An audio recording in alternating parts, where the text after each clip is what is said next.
Show.com. If you've missed any, download the podcast at thericksmithshow.com. You're listening to WIN, Workers Independent News, a production of Diversified Media Enterprises. I'm Doug Cunningham. 100 organizations are supporting the People's Climate March in New York City this Saturday. It's being billed as the largest climate march in history, demanding action to protect the world from the impact of climate change caused by human pollution. Organized labor is represented by the CWA, Connecticut chapters of the AFL-CIO and SEIU, IBEW Local 3, Teamsters Joint Council 16, National Nurses United, UAW Region 9, F7, and TWU Local 100, among others. The march is for a future with good jobs, clean air, and healthy communities for all. Demands include a world with an economy that works for people and for the planet. Labor backers say that climate change must be considered a labor and social justice issue. The AFL-CIO, SEIU, and the American Federation of Teachers co-sponsored a rally in Washington, D.C. Thursday demanding no cuts in Social Security and Medicare. American Federation of Teachers President Randy Weingarten says Social Security and Medicare are under attack by Republicans peddling schemes like privatization, vouchers, and raising the eligibility ages, all designed to cut the benefits working Americans have paid for all their working lives. Social Security and Medicare is our safety net. They try to divide. They try to say somebody has a pension. Why do they have it? They try to make it a race to the bottom, not a lifting all boats to the top. They often will say, like Paul Ryan, you know, we can't afford everything. Really? You can't afford the future? If we want to keep Medicare and Social Security, what do we have to do in November? The Teamsters are urging FedEx to stop paying for top executives' personal taxes on stock compensation. The union says ISS, the country's leading proxy voting advisor, is recommending FedEx shareholders vote to support the Teamster-supported shareholder proposal on stock taxes at FedEx. The Teamsters say the company has cut pensions and raised medical care costs for workers while continuing to lavish executives with perks like paying the taxes they owe on stock compensation. In New York, Suffolk County Sheriff Vincent DeMarco has decided to end cooperation with the Immigration and Customs Enforcement holds. The holds are sometimes placed on immigrants held in county jails under the Secure Communities Law. Federal courts have found that honoring these holds is optional for local law enforcement. The Suffolk County Sheriff no longer honors those holds unless the feds have a warrant from a judge. The New York Civil Liberties Union praised the sheriff's decision for refusing to unlawfully detain people in violation of civil liberties. You've been listening to WIN, Workers Independent News. For more information, visit laborradio.org. It's time for the Rick Smith Show. I want you to get up now. I want all of you to get up out of your chairs. I want you to get up right now and go to the window, open it, and stick your head out and yell, I'm as mad as hell, and I'm not going to take this anymore. I don't want to abolish government. I simply want to reduce it to the size where I could drag it into the bathroom and drown in the bathtub. You bet I cut the taxes at the top. How dare you? How dare you? Go ahead. Make my day. The Rick Smith Show starts now.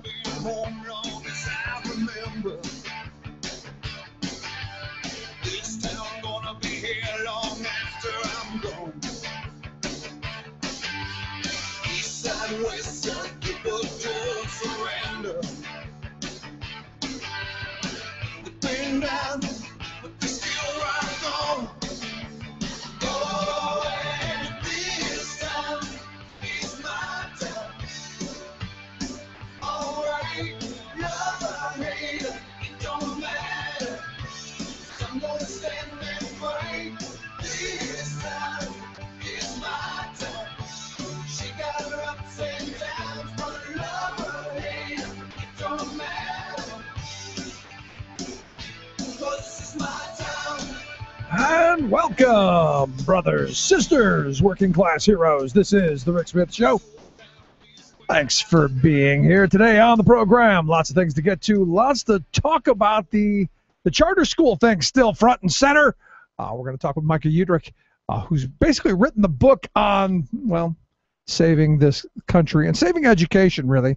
I'm still baffled at why we're even talking about charter schools after we've realized, and I think the jury's out. No longer. We know that charter schools, in the vast majority of cases, do no better. A number of them do worse, and a handful do better. A handful. So to me, we should be following what those handful are doing, which we do know. It's smaller class sizes, more individualized attention, and less of this insane testing regime. That, to me, seems the way to go. Also going to talk about the big climate march on Sunday. Going to be talking about the right wing of this country, trying to come to the center, look less crazy for election. We'll get to all of that. Also some emails and your thoughts. Lots of stuff today. But, here's the thing. As I was heading over to the studio today, as I was thinking about what it is I wanted to talk about today, and I love people sending me emails, and thank you.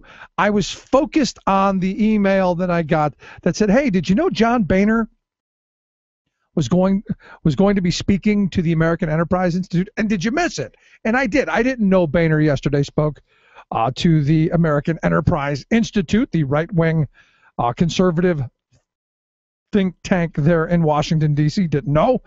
Generally don't care, but not surprised. They pay him, a couple of bucks to come in. You've got to do your little song and dance. And, he has access to campaign donors, and he says what they want to hear. And basically what he said is the same failed line that we've heard from Mitt Romney, the same kind of thing we heard from Paul Ryan. Basically, this claim is you've got you people in the audience, the American Enterprise Institute and their funders, you're the makers. Those other people, those lazy people, they're the taste. They're basically the 47%, those people, no good. He said in his remarks, this idea, and these are his words, quote, "this idea that has been born, maybe out of the economy over the last couple of years, that, I really don't have to work. I don't really want to do this. I think I'd rather just sit around. This is a very sick idea for our country," Boehner says. He says, if you wanted something, you worked for it. And Boehner, throws out that, "Trust me, I did it all." And it made me think that, and again, as I was banging this around in my head, I've thought of people who, they have made it. And they have this belief that inequality doesn't exist. And if it does exist, it's just like class mobility. It's a matter of your individual effort, the intestinal fortitude within, and whether you really wanted it. And, this idea that they made it so everybody else should, and everybody else has the same opportunities that they had. And to be honest, it's really an intoxicating kind of position that you can lull yourself into believing, you know what? I did it. Anyone can. If I did it in my meager abilities, surely everyone else can. And because we all like to believe that we're, kind of superheroes, that we're capable of anything, that we can do whatever we want. And it's interesting to me in that, I look at myself, for instance. I grew up in a housing project on the west side of Cleveland. It would be easy for me, very easy, to say, you know what? I grew up in a housing project on the west side of Cleveland. It was a rat hole. It was horrible. There was violence and beatings and drugs and all of those things. But I, through the true grit, pulled myself up, and now I live in a neighborhood with doctors and lawyers. And how wonderful am I, and how great I am. That would be easy, and man, it would be very simple, and I could actually make a cogent argument about how that's possible. Now, the reality is, while some of that is true, I did work hard. I think everybody else does too. But I benefited from having the ability to get an education. I benefited from having the ability at certain times to have we, the people, fund me. My mother at times, in between jobs, needed food stamps. There were times where I, being sick, needed health care that we didn't have the money for. There were times where, things came up that we, through programs, we the people invested in me. When my mother passed on, I was able to get Social Security, the death benefit that helped my grandparents support me and take care of me and give me the opportunities that I have. Without all of those things, what do you have? What do you end up with? Well, I think we end up 100 years ago, where you end up with the Carlisle Indian School, which, from what people tell me, was a horrible place. You end up with benevolent souls saying, "Oh, well, we're going to take care of those children," and we find out later that these were horrible. They're basically concentration camps.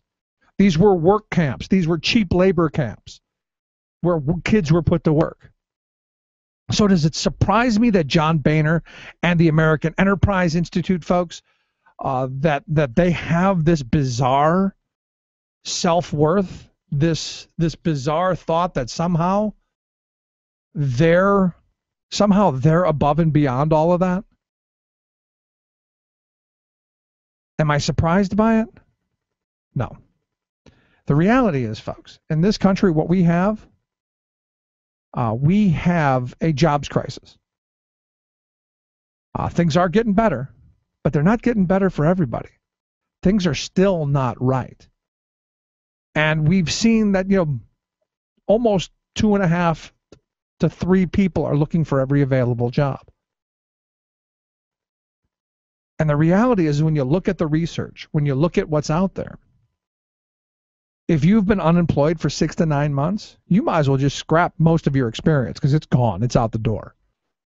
I'll just kick that off the resume, because nobody's looking at it anymore.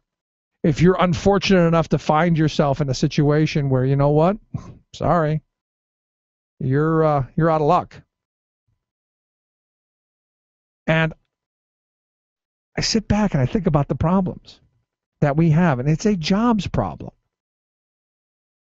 We absolutely have a jobs problem. And what we have is a Congress that will do nothing. I mean, to call this a do-nothing Congress is an understatement. Honestly, it is a massive understatement. And if you look at, for instance, minimum wage, is it any surprise that we don't have people out there clamoring for minimum wage jobs if they can get them? If you still cannot put food on the table, because when I grew up, and I'm certain when John Boehner grew up, if you worked, you got ahead. The sad reality is that today, most jobs that I see pay somewhere between minimum wage and about 11 or 12 bucks an hour. That's it. The vast majority of jobs, you open up the newspaper, anything in there is somewhere between minimum wage and 12 bucks an hour.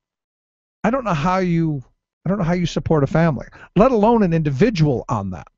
And I don't know how you have an economy that exists on that.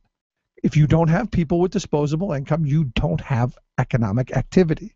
That, my friends, is a huge problem.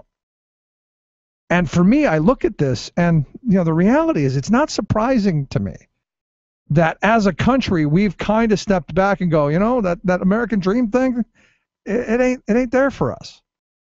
In fact, back in August, you may remember this, NBC Wall Street Journal poll. They asked 2 simple questions. 1, the United States is a country where anyone, regardless of their background, can work hard, succeed, and be comfortable financially. 2, the widening gap between the incomes of the wealthy and everyone else is undermining the idea that every American has an opportunity to move up to a better standard of living. And guess what they found out? They found out more than half of the people chose number 2. More than half of the people said, you know what, this so-called American dream is dying because of this massive income inequality. And in June, the CNN Money did virtually the same poll, came up with almost 60% of the people who believe that the American dream is unachievable. And if you look at both of the polls, what they also found out is that people like me looking towards my children, all of us, the NBC Wall Street Journal poll found 76% of us don't feel confident that life for our kids is going to be better than ours.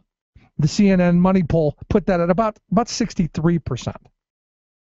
So you got to ask yourself, are we moving in the right direction when we've got a Congress that is blocking things like the Paycheck Fairness Act that could help close that gap between men and women? Do you think any of this matters?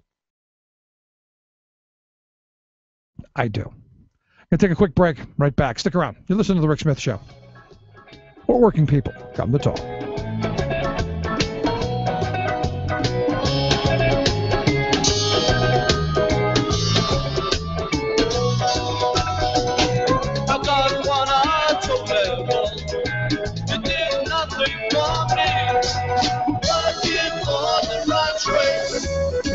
You know you're wasting your time.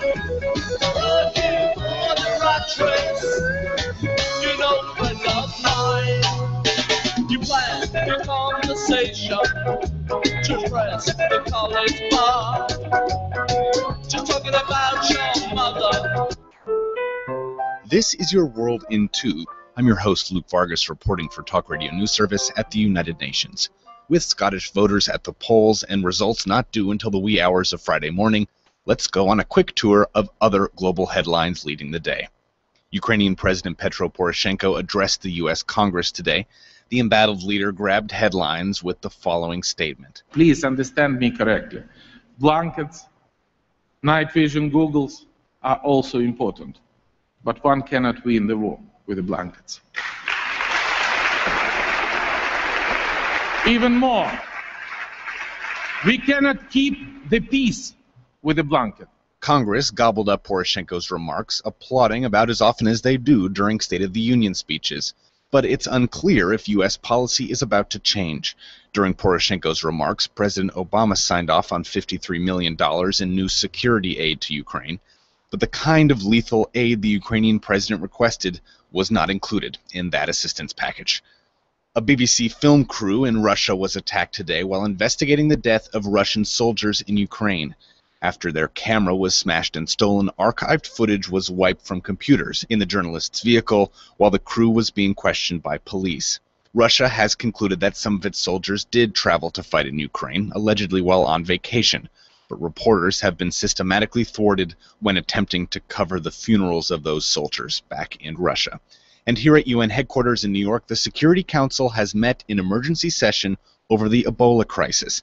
In a unanimous vote, the 15-member council passed a resolution identifying Ebola as a threat to international peace and security. It's the first time in UN history that a health crisis has received such classification. For more global news headlines, visit talkradionews.com. This is the Media Matters Minute. I'm Eric Hananoki. Conservative media figures are using President Obama's plan to fight the Ebola outbreak in West Africa as yet another chance to attack him. Here's Eric Bolling on Fox News at 5. This just in, President Obama announced his plans to send 3,000 troops to Africa to fight Ebola, and in related news, he plans to send 3,000 hypodermic needles to Iraq to fight ISIS. The most dangerous thing in the United States right now is terrorism. On his radio show, Sean Hannity also slammed Obama's plan. People are going to ask, well, why are we sending 3,000 troops to Liberia when we ought to be sending 3,000 troops to Iraq? But Fox News contributor and trained physician Charles Krauthammer praised Obama's efforts on Fox News' special report. We want to make sure it stays in West Africa, and deploying the military and all of our resources is a good thing to do. It's humanitarian and it's protective. For more on this and other stories, visit MediaMatters.org. Chances are, when you took a shower this morning, an AFSCME member made sure that water was clean. When you drove to work, an AFSCME member maintained the road. When you rode an elevator, an AFSCME member inspected it. I'm David Philman, Executive Director of AFSCME Council 13, the American Federation of State, County, and Municipal Employees. AFSCME members enforce regulations, keep prisoners behind bars, take care of patients, protect the environment, and more. The work isn't glamorous. The salaries aren't high, but AFSCME members serve the public in every aspect of our daily lives. Chances are, you'll never see that AFSCME member working in a sewage plant, diving underwater to repair a bridge, or answering a 911 call. But aren't you glad they do? For more information, visit AFSCME13.org. We are AFSCME.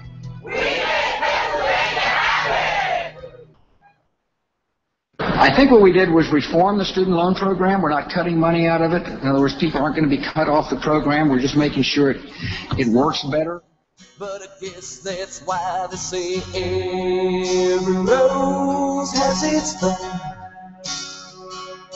Just like every night has its dawn. Just like every cowboy sings a sad song. Welcome back to the Rick Smith Show.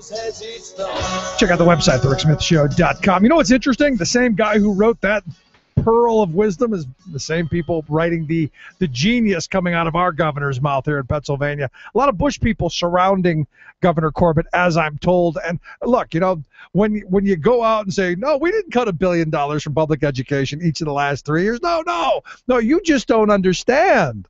I understand there's $1 billion missing from education each of the last 3 years. What's not to understand? So you can make all of the justifications and tap dance all you want and use all the Bushisms you'd like. There's still $1 billion missing each of the last 3 years. And in my math, 1 + 1 + 1, that's $3 billion gone from public education. So no wonder you've got 25,000 education professionals across the Commonwealth out of work. And no wonder we've created this crisis where we're putting school districts in this position where we've got to figure out how to either make teachers take a 50% pay cut or we privatize the whole thing. And, you know, look what's going on down in York as we speak. The school district is literally thinking about privatizing the whole thing. And to that aim, Sharon sent me this article that I thought was just so fitting. One of the two companies that was down in York yesterday wanting to basically take over the school district, this Mosaica, evidently left Muskegon Heights, Michigan, because they charterized the entire district. And Mosaica's out. You know why? Not because anybody's unhappy with them, because Mosaica's not making enough money. So I got to ask, what happens if you give it to Mosaica and, well, they aren't making enough money off of you, the taxpayer, down in the York area, which is why I think it's important to talk about these charters and really how devastating they are to communities, which is why I've asked Micah Utrick to come and talk to us. He's the author of a really great book that I think is important that maybe we take a look at, maybe just once in a while. I've got a link at thericksmithshow.com. It's called Strike for America, Chicago's Teachers Against Austerity. Micah, thanks for taking time for us. Yeah, thanks for having me. You know, I look at this situation down in York, and I got to be honest, I don't see anything good coming out of privatizing, profitizing, charterizing a school district. Well, the example of Muskegon Heights is an interesting one to look at. I mean, in particular, as you know, because it's the exact same company that's looking to turn over this entire district to a charter. I live in Chicago, but I'm from Muskegon originally. And I remember when that process was going on, when the entire school district of Muskegon Heights was being charterized. And it just should be noted that there were some real serious management problems in Muskegon Heights. I mean, money was disappearing into thin air, and there were all kinds of problems with this district. No one would deny that. But their solution was to turn it over to this charter company. And I remember around that time, my father is a pastor, a Lutheran pastor in Muskegon, and there were several people at his church who were Muskegon Heights teachers, and I remember the stories they would tell of every single staffer from the district being fired, and then some of them being rehired but at drastically reduced salaries, or even once when my father's church runs a sort of homelessness prevention program, and he once when I was visiting, I went over with him to the church to when he was checking up on the folks who were over there, and there was someone who was playing the piano in the church. It's really beautiful jazz pianist who was staying there as part of the homelessness prevention program, and he sort of put on a show for a couple people who were there, and we all clapped at the end. And then as we were walking home, my father told me that this was a guy who had been a teacher's aide in Muskegon Heights, but had been fired as part of the restructuring with the charterization of the entire district, and now he was homeless. And so, there's these teachers getting fired. There's this lack of democracy that happens. There's all kinds of issues And in Muskegon, you are faced with the possibility that even if the charter operator does what you want them to do and runs the district to your liking, they can pack up and leave because they're not happy about the amount of money they're making. And that's the amazing part of this to me, because we're told that they can do it cheaper, and somehow they can do it cheaper and still pull a profit out, and it's still cheaper for the taxpayers. Seems, I don't know, maybe I just learned math in 3rd grade, but I don't know how those numbers come together and work out that you can take profit out of a situation that you're struggling with. I just don't see it. Well, that's what this entire project of charterization and privatization of public schools around the country and around the world is all about, is about taking what has been a public good, a public education, something that we do because we believe in educating our entire populace. We supposedly believe that everyone deserves these same opportunities. Abandoning that idea and turning education into what can be a for-profit industry. That is the aim. And even in, I live in Illinois, and Illinois charter schools have to be nonprofits, which I know is not the case in Pennsylvania. But even with nonprofit charter operators, I mean, the aim of this whole thing is to slowly chip away at this idea of education as a public good and make it into one that can make companies like Mosaica lots of money. But even with that, what you just said, because I've had a number of people throw that up to me. Rick, they're nonprofit companies, so they don't take the profit that you say. That's maybe true for the charter operator itself, but not for all of the other companies that they pull in for curriculum and management and consulting and all of the other things. Right. Maybe that charter school is, maybe that operator is, but all of the ancillary, all of the other things, they're not. Yeah, in Chicago, where I live, one of the largest charter operators in the city, and one of the most politically powerful, is called UNO, the United Neighborhood Organization. And they were a nonprofit charter operator, just like every other operator in the state of Illinois, but they had spun off all of these, like you say, these subsidiaries to do the janitorial contracting, to do all kinds of different contracting, which were for-profit entities. And so it was only 1 or 2 steps from the nonprofit entity of UNO charter schools.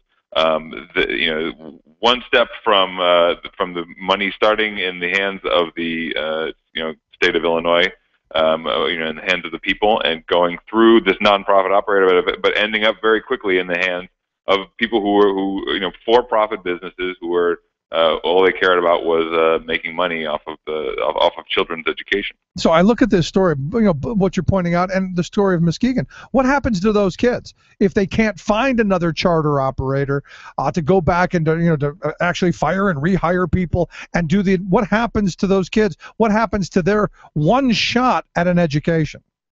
Well, they're subject to whatever the sort of experimentation of the day is, right? They're the ones who are the guinea pigs who just have to tough it out while the district experiments with in the case of Chicago, paying teachers on average $23,000 less per year at charters than at public schools. Wow. Experiments with the total lack of democracy and parental control of the school district, which is what, in the case of Muskegon Heights, I mean, one of the way that the folks in the district tried to spin the announcement that Mosaica was abandoning the school district was a positive, is that we now have local control of our district again.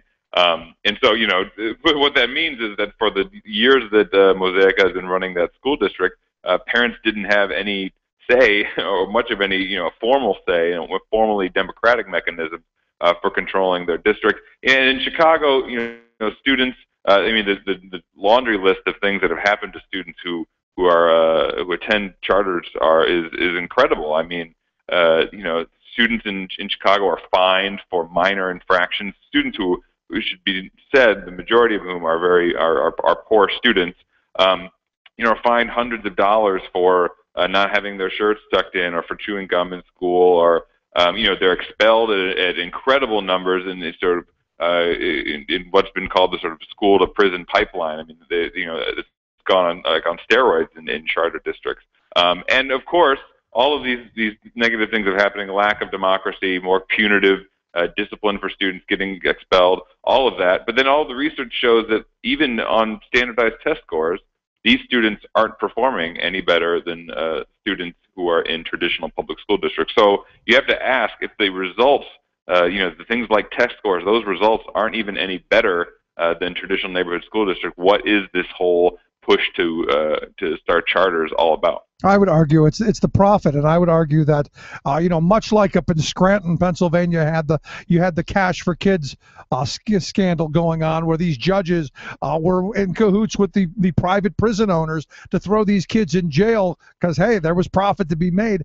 Education Incorporated and Prison Incorporated, I say they're walking hand in hand. And as you've pointed out, when you start kicking kids out of school and you start fining them and all of this stuff, to me that is another way of keeping that school to prison pipeline wide open and profitable for both ends. That's right, and it shows what happens when you take this this right-wing mantra about, well, the free market will all the services in life, whether it's judicial services or educational, all of these things are better if we allow the free market to run them. Well, we see what happens when the free market can run them. It is profitable, to send more kids to prison. It is profitable to to pay teachers almost nothing and to expel kids at high numbers, and all of these things are more profitable. They are the logical outcome when we have goods like education that are turned over to the private sector. At the end of the day, the reality is that these companies wouldn't be throwing their hat in the ring if there wasn't money to be made. I don't know how much simpler put you can make that. That's true. That's right. And I worry about the kids of York. I worry about the kids of Philadelphia, and I worry about my own kids, because the reality is this cancer is spreading rapidly everywhere we look across this country. Well, we should note, of course, that a lot of people who decide to start charter schools, they're not sort of maniacal villains off, cackling somewhere, thinking that they're going to screw over all of the children, the poor children of York or of Muskegon Heights or whatever. There are a lot of people who are involved in this project who do, maybe not all of them, but some of them, many of them do have good intentions, and they want to actually create, good educational outcomes for kids. But the proof is really in the pudding in terms of what's happened in these districts where that kind of logic has been embraced, and where charterization and for-profit education has been introduced. Yeah, I'm sure the guy who started the Frontier Virtual Cyber Charter, when he started it, I'm sure he had the best of intentions to get every one of those 52 kids the computers and the internet access and all the things they needed for the cyber charter school that he never did. I'm sure he had the best of intentions to do that. But at the end of the day, what I worry about are those 52 kids they've lost their chance at a couple of years of education. And we know from study after study, if you lose them by third grade, you don't get them back. Right, and not to mention what happens to their teachers, which obviously what happens with kids is of central importance. But with teachers, I mean, as I mentioned, teachers in Chicago being paid on average $23,000 less per year who are at charters as opposed to neighborhood schools. I mean, teachers who are fired for no reason whatsoever. Teachers who only stick around in education for 2 or 4 years because they're just so chewed up and spit out by having to work 70, 80-hour weeks when they're paid very little. I mean, the only people who aren't hurt by a lot of these moves towards charterization, towards privatization, I mean, are the people who are sitting at the top, who get to collect the payments from the state for the charter school. But teachers, I mean, students, everyone, communities are all really hurt by this. And for me, the other part of this is this constant inconsistency, this constant possibility for wholesale change. I mean, where I grew up, in the 70s, and where I grew up in Cleveland, they were taking poor kids from one side of the city, and they were busing them 2 hours to another poor neighborhood on the other side of the city because, hey, that was the magic bullet of the day. We now look back at that as a horrible, horrible failure. And I look at this as another one of those. I think we already know this is a failure, but I guess we just have to walk through this path, right? Unfortunately, it does seem like there are many districts like York that have not quite learned the lessons from other districts around the country who have had these kind of negative experiences with charter schools. But I mean, the flip side is that kind of recognition is starting to grow, that this is not some kind of innocent project that is all about the kids at the end of the day. That especially when there are for-profit corporations that are involved, like in the state of in the Commonwealth of Pennsylvania, where it's legal for for-profit charter schools, or in states like Illinois, where they're supposedly nonprofit, but it doesn't. All it takes is a few exposés to point out that there are people who are getting very wealthy off of the education of children, and I don't think that the average person in Pennsylvania or in Illinois or in Muskegon Heights wants to see their child's education be turned into a enrichment scheme for some CEO of any kind of company anywhere. They want to see these schools in their control, with democratic control, and they want to have a say in their kids' education at the end of the day. And I think the more that this message spreads about what has happened in these districts where charterization, total charterization, places like New Orleans, for example, which is the entirely charter school.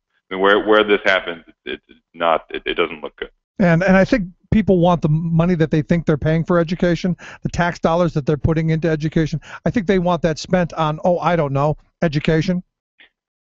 Yeah, that's right. And in whatever is left over should again go to education, not to lining somebody's pockets. And I think people want teachers to be paid enough money, to live on, not to be wealthy by any means, but to be paid enough money to live on and to want to stay in their profession for the long term, so they can be the best teacher they can be, and they can do what so many of them love so much, which is educating people's children.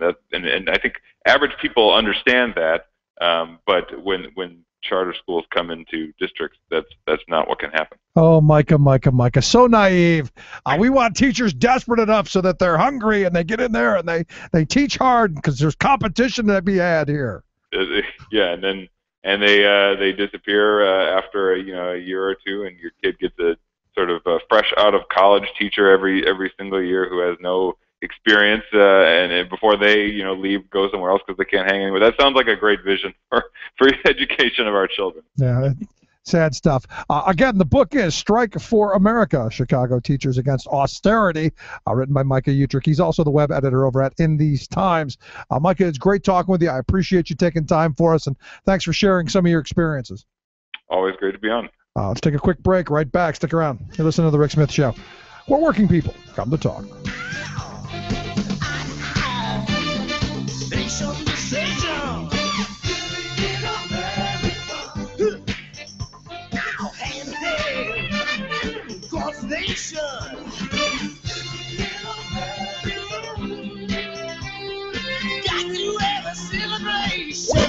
Not right wing, just right. The Rick Smith Show. I'm delighted to announce that a new voice will be joining our climate advocacy efforts. Leo DiCaprio takes on his biggest role yet. Black lung coal disease on the rise again. Plus, polluter front groups attack scary actors and musicians for speaking out on global warming. All of those attacks and more straight ahead. From BradBlog.com, I'm Brad Friedman. And I'm Desi Doyen. Stand by for 6 minutes of independent green news, politics, analysis, and snarky comment. Together, we can solve this problem, but it will not be easy. It will take courage, sacrifice, and true leadership. Oh, sure. Like I don't have enough problems. This is your Green News Report.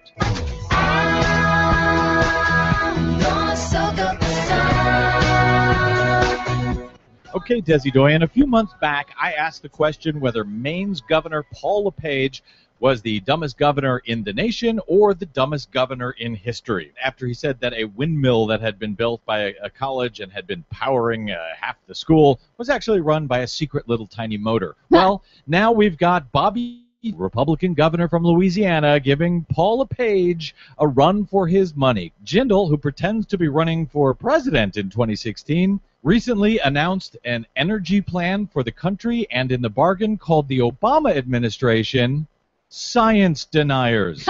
That's right. He's using the old "I know you are, but what am I" defense. Just one of the amazing quotes. Absolutely. Let's listen to scientists but let's not do it in a way that hurts our economy. Because, of course, why bother to have science if you're going to use it to predict stuff and all? Exactly. Oh, he said, by the way, it's not controversial to say human activity is contributing to changes in the climate, but he wants to leave it to the scientists to decide how much and what that means. So leave it to the scientists, except then completely ignore them if it affects the economy. Anyway, what do you have that's not really stupid for us today? Well, not really stupid, but very sad. Black lung disease is on the rise in coal country. Cases of black lung disease in coal miners have surged again to levels not seen since the 1970s. Big Coal has successfully blocked nearly all new mine safety standards in Congress over the last 40 years. In the Louisville Courier-Journal, the Appalachian Citizens Law Center says there's another reason for this surge in black lung disease. Coal mining companies are lying to federal regulators when self-reporting their coal dust levels. So we had rolled back the problem with regulations, and now the coal companies are just ignoring it, saying, oh yeah, we'll voluntarily report any problems, and they don't. They're finding ways to skirt the regulations so it looks like they're following the law. I'm shocked. A big fracking deal. Science proves again that fracking procedures are causing water well contamination. Methane concentrations rose at residential wells near fracking sites in Texas and Pennsylvania and had the same chemical signature as the produced natural gas nearby. It's caused by shoddy well casings. Just like in the BP oil spill, researchers said the cement used to seal the tubing around these natural gas wells is failing, allowing explosive methane gas to migrate out to underground water supplies. I don't understand. Haven't the oil companies self-reported that everything's just fine and they're doing a great job? Yep.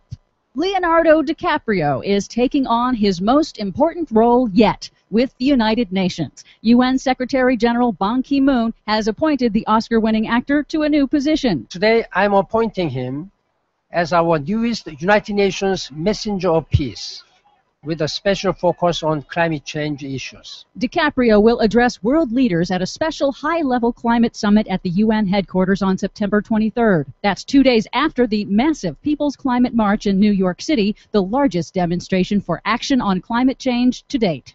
DiCaprio puts his money where his mouth is, giving more than $10 million to ocean conservancy projects and leveraging his global celebrity. I'm standing here today as a concerned citizen of this planet. A concerned citizen with $10 million to spare. Who believes that this is the most important issue of our time. So I stand here today to challenge all of you to step up, to utilize your positions of authority to ensure the health of the oceans that are so vital to people's lives all around the world. Now, high-profile celebrities speaking out for action on global warming is apparently very scary to the fossil fuel industry and their climate change-denying friends in the media. Rupert Murdoch's tabloid papers have already attacked DiCaprio and other celebrities for speaking up, and now a new billboard campaign has been spotted in Pennsylvania, attacking eco-conscious celebrities like pop star Lady Gaga. Using a photo of Lady Gaga in her famous meat dress costume, the billboard says, quote, "Would you take energy advice from a woman wearing a meat dress?" I know I do every day.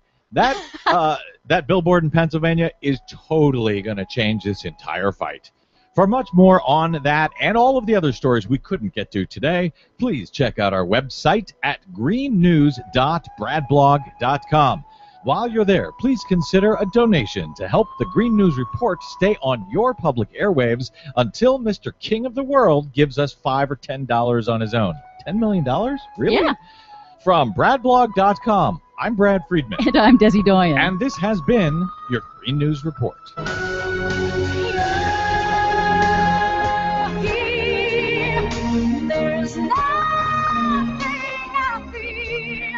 There's Not right wing, just right. The Rick Smith Show.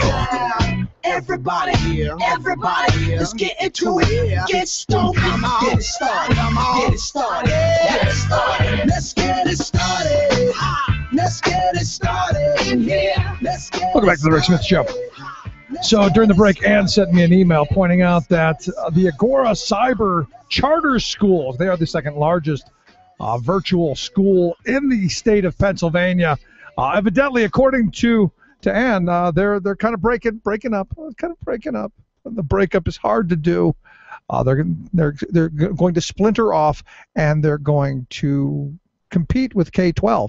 And as she points out, K-12 is probably not going to be very happy because Agora is in the process of developing its own 6th through 8th grade curriculum. And yeah, I talked about this before, but Ann reminded me again, the money in this, mind-blowing. And the thing in Muskegon, Michigan, York, pay attention. Mosaic left. Why? Now, they're one of the people courting you right now. And, I'm sure it's wonderful. I'm sure they're telling you, we can do it for half price and things will be great and everything will be wonderful. Mosaic bailed on Muskegon, Michigan because they couldn't make enough money. I think, just me thinking out loud here, if they did it to Muskegon, Michigan, they're going to do it to you. Just a thought. Just a thought. Anyway, let's go to the final line. Let's find out what's going on. Hey, Andy, what's on your mind? Yeah, no doubt. If they did it somewhere else, they will do it to you. Yeah, I mean, at the end of the day, it's about how much money they can put into their pocket, and educating your kids, secondary, maybe third. Right. And Rick, please don't depress me about jobs, please. Trying not to, man, but I keep hearing this. There are plenty of jobs out there. It's just lazy people. Lazy people won't get jobs. I know you're telling the truth, but here's one thing too. Google. To segue into that, Google started in 1998, right? Right. They went public in like 2006. So they've been a public company for what, about 8 years now? They're about. Let alone round for about 15 years. Do you know what the average age is at Google? You want to talk about discrimination? I think mid to upper 20s. It's 29. Yeah. Exactly. You tell me that's not age discrimination? Well, because the older generation, they don't know how to use those newfangledy things. Yeah, that's right. That's right. And you know too that 94% of that company is either white or Asian, and that means Indians. Right. For the most part. 94%. Do you know the population here of Hispanics is about 30% in California, and they only have like a 3%, 4% Hispanic contingency, and they won't even tell you how many women they hire. Right. Well, I mean, didn't they just not too long ago? Didn't they just? Wasn't there a lawsuit of some sort of collusion between all of the companies there in Silicon Valley? Going on.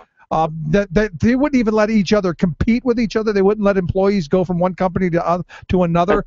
That's right. There was a ban on pilfering employees from other companies.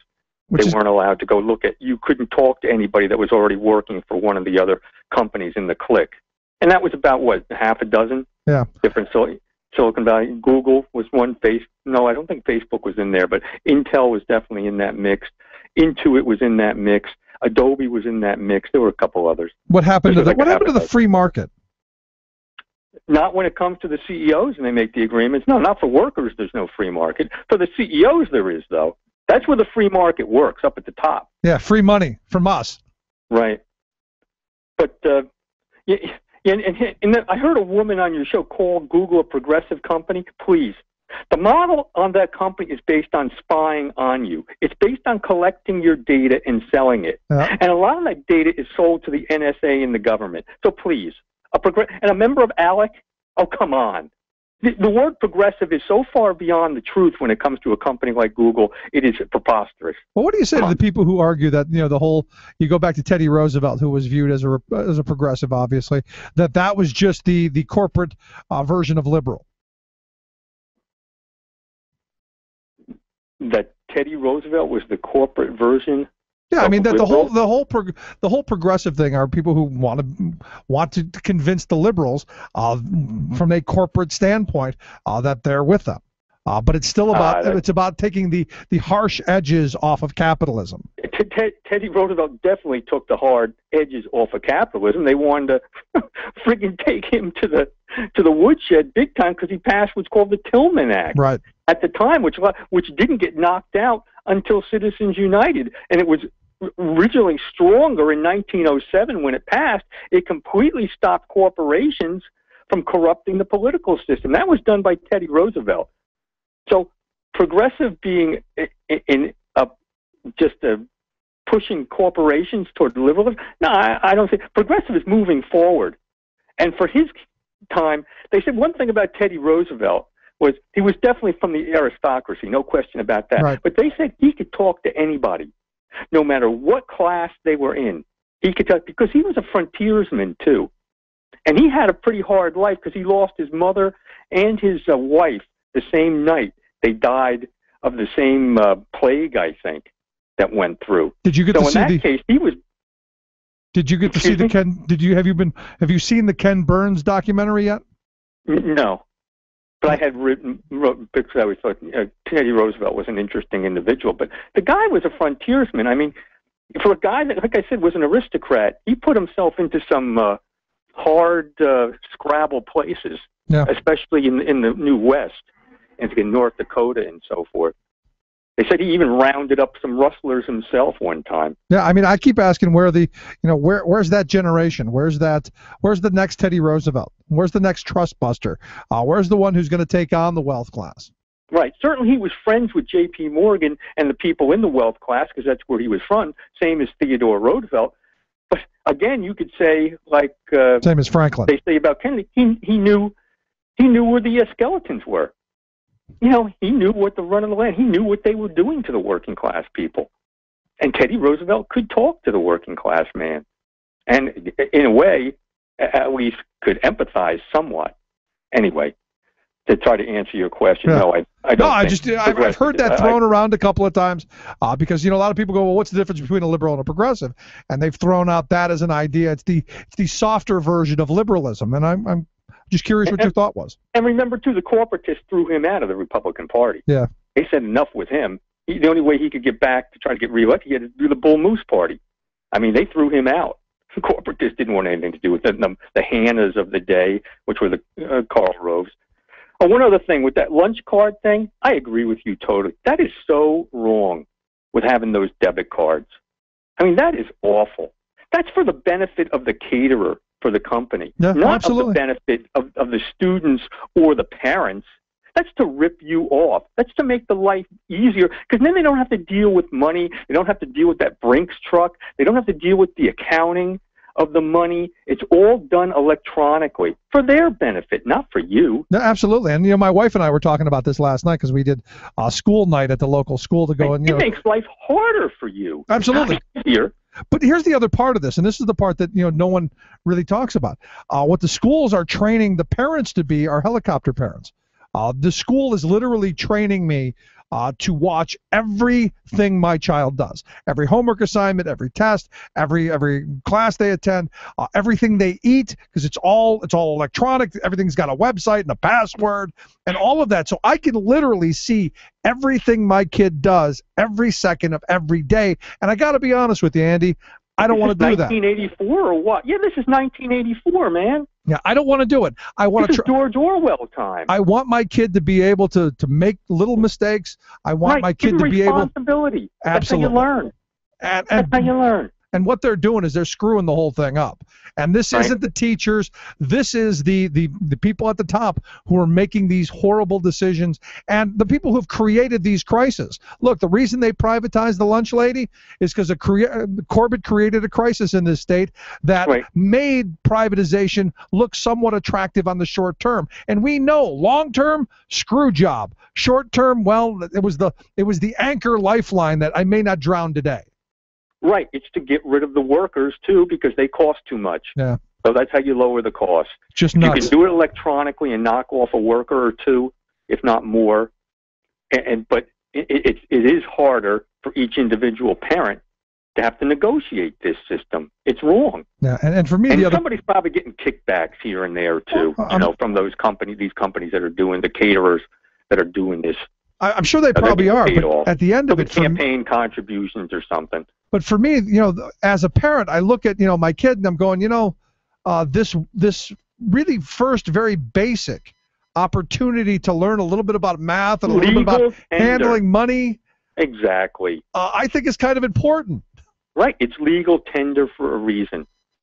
And I hate people that use cards all the time. It's a waste. It takes so long at a line, a grocery line, when the people buying one item for less than $5 and they have to use their bank debit card. Oh, please. Yeah, you can't get enough money together for a bag of cheese doodles. What's wrong with you? Yeah, really.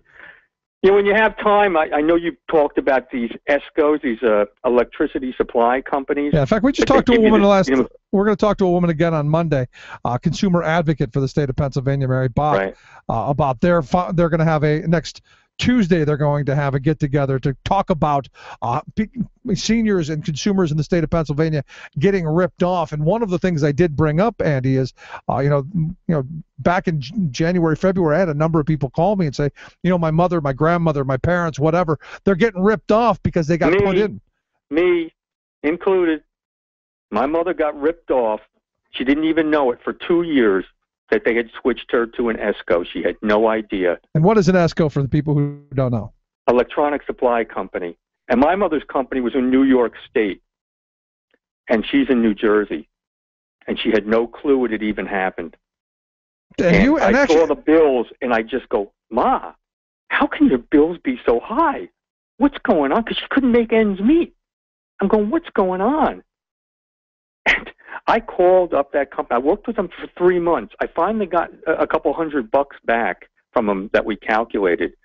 But they gave me a hard time. They only wanted to give me like a $15 gift certificate. Then when I got the New York PUC, the Public Utilities Commission, involved, all of a sudden the next week things changed. Yeah. After 3 months of going back and forth, as soon as I got a hold of the PUC, all of a sudden, bingo, we're going to send you the check. We decided to be such nice people. We're going to send you, baloney. What happened was the PUC gave you a little call. And that's the reason you need to have overseers and regulators and advocates. And on Monday, we'll talk with Mary again. And this shouldn't even be, and I heard Mary Bach on your show. She was great. And when I heard that, too, that was one reason. I'll put together all the information on my mother, but this is wrong. Yeah, I'm with you. That whole thing is wrong. And it should be a signed contract, not something you do over the phone that you fool older people over the phone and saying that they okayed it. Because they actually went back through the tapes of 2 years ago and said, we called your mother. They solicited her, called her, and she said it was fine. It was okay. My mother has no clue. Didn't remember anything. No idea, right? Yeah. No, I mean, that's what they get away with. And this is the wonder of deregulation and privatization. And this is the wonder of competition, if you will. Put her on a variable rate. Wow. Hey, my mother's not a Wall Street banker. She's not watching the markets as far as electricity pricing goes. Right. Well, most people aren't. Able to know she didn't even know what a variable rate is, for God's sakes. And that was the reality of the people that I talked to back in January and February. They were told they were going to get a lower rate. That's all they were told, and they said, okay, I'll take the lower rate. Not understanding that with the lower rate came the higher risk, because come January, your rates are going to skyrocket. Right. It's that simple. Yeah, it's a little more complex. They put her on a fixed rate for a year, and then it went to a variable rate. Right. Unless you told them to do another fixed rate contract for 12 months, it stayed on the variable rate. Unless you changed it, the impetus was put on you to say, "Hey, I want it fixed. I don't want it variable." Yeah. And if you don't contact them, well, it stays. It stays variable. Amazing stuff, Andy. I appreciate the call. Rick. Yeah, well, they're thieves, is what it is, and they get away with it because there's nobody on the post. That's correct. Which is why they know they can take advantage of older people. Which is why we need to elect people who are going to make sure there's someone on the post. Andy, thanks so much. Appreciate it. All right, Rick. Great show. Take care of yourself. Thanks a lot. And look, a lot of that stuff. I spoke with a number of seniors and their kids back in January, and it's amazing to me how easy they got screwed, and how easy it was. And it actually, honestly, it made me go back and look at my bills, going, did I unwittingly sign up for this? Did I put myself in the middle of this jackpot? Now, as I found out, I can't be switched. I have to stay. I don't have the option of the free market because I've got solar panels. I can only stick with the one, with PP&L, as I understand it. I can't go shopping the market. I've got to stick with, just that one, because, at the end of it, I've got those solar panels. Anyway, going to take a quick break right here. Stick around. You're listening to The Rick Smith Show, where working people come to talk.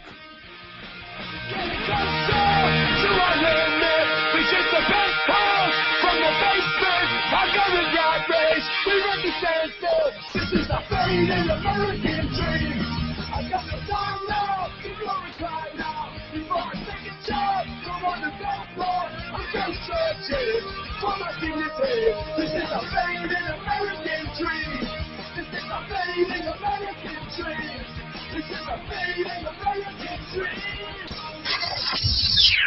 You're listening to The Rick Smith Show.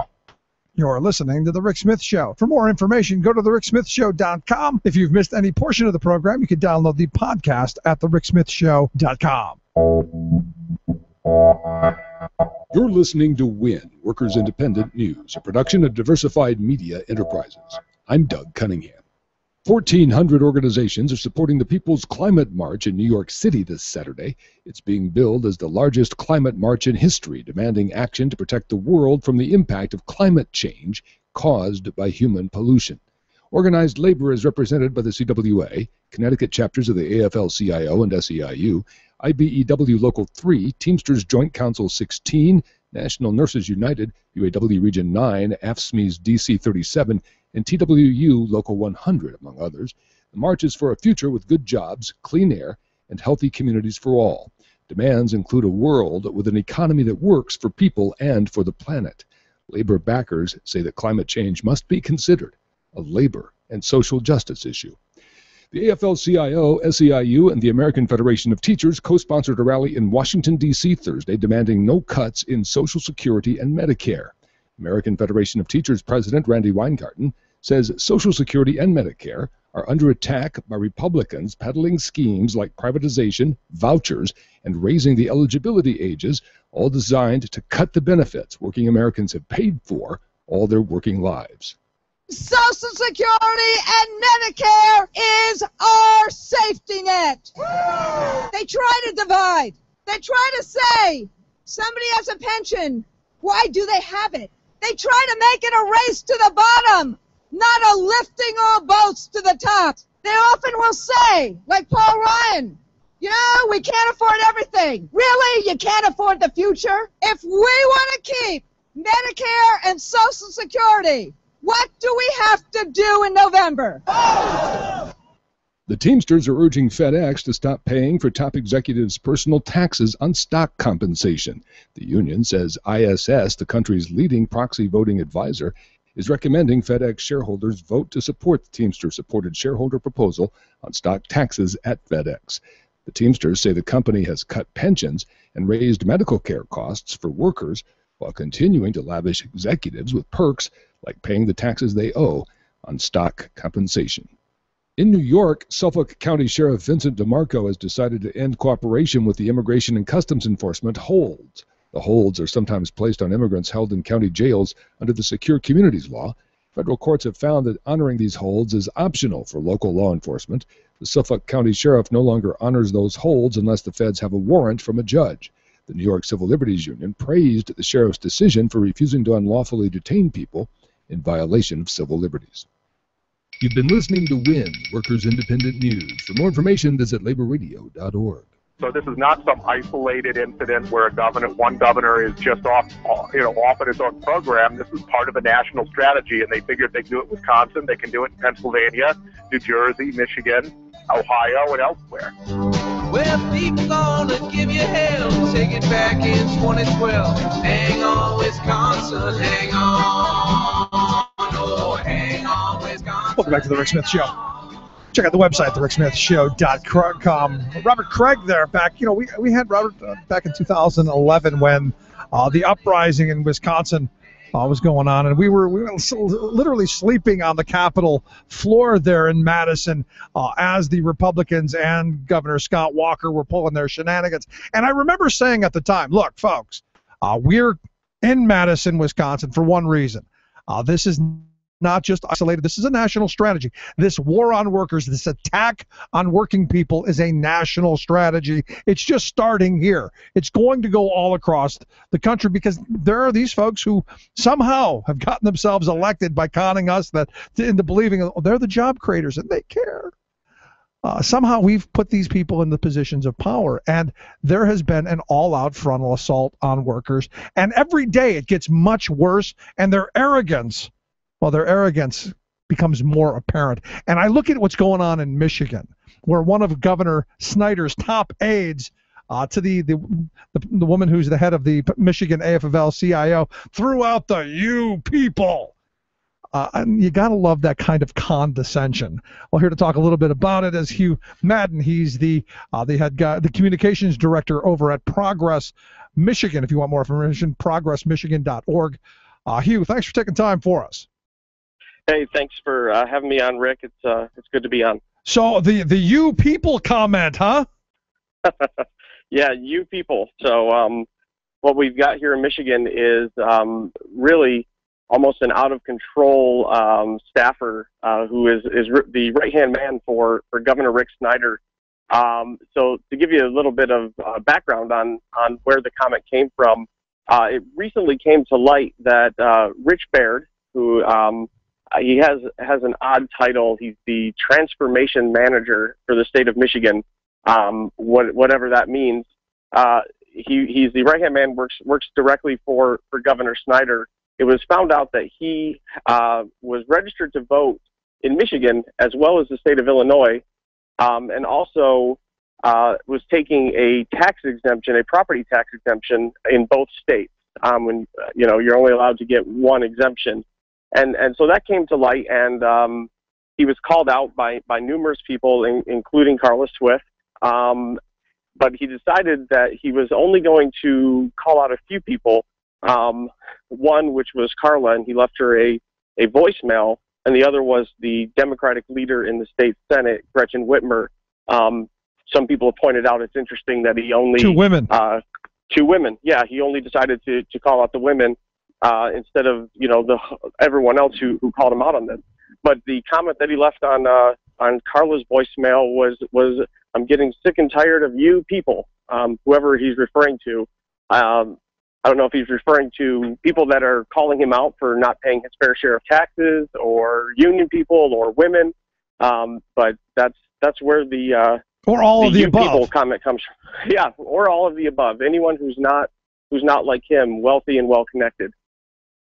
And the thing that gets me is, this is just, and part of me goes, I can't believe that this guy's as dumb as he is to put that down on tape. But it kind of shows a level of arrogance, doesn't it? Yeah, that's, I mean, you beyond arrogance, right? It just goes to show you the type of culture that's been created in Rick Snyder's office. Bully. That you would think that this is something where if you had a governor who was on top of his staff would say, listen, let it blow over, but to basically let him make these kind of phone calls and threat.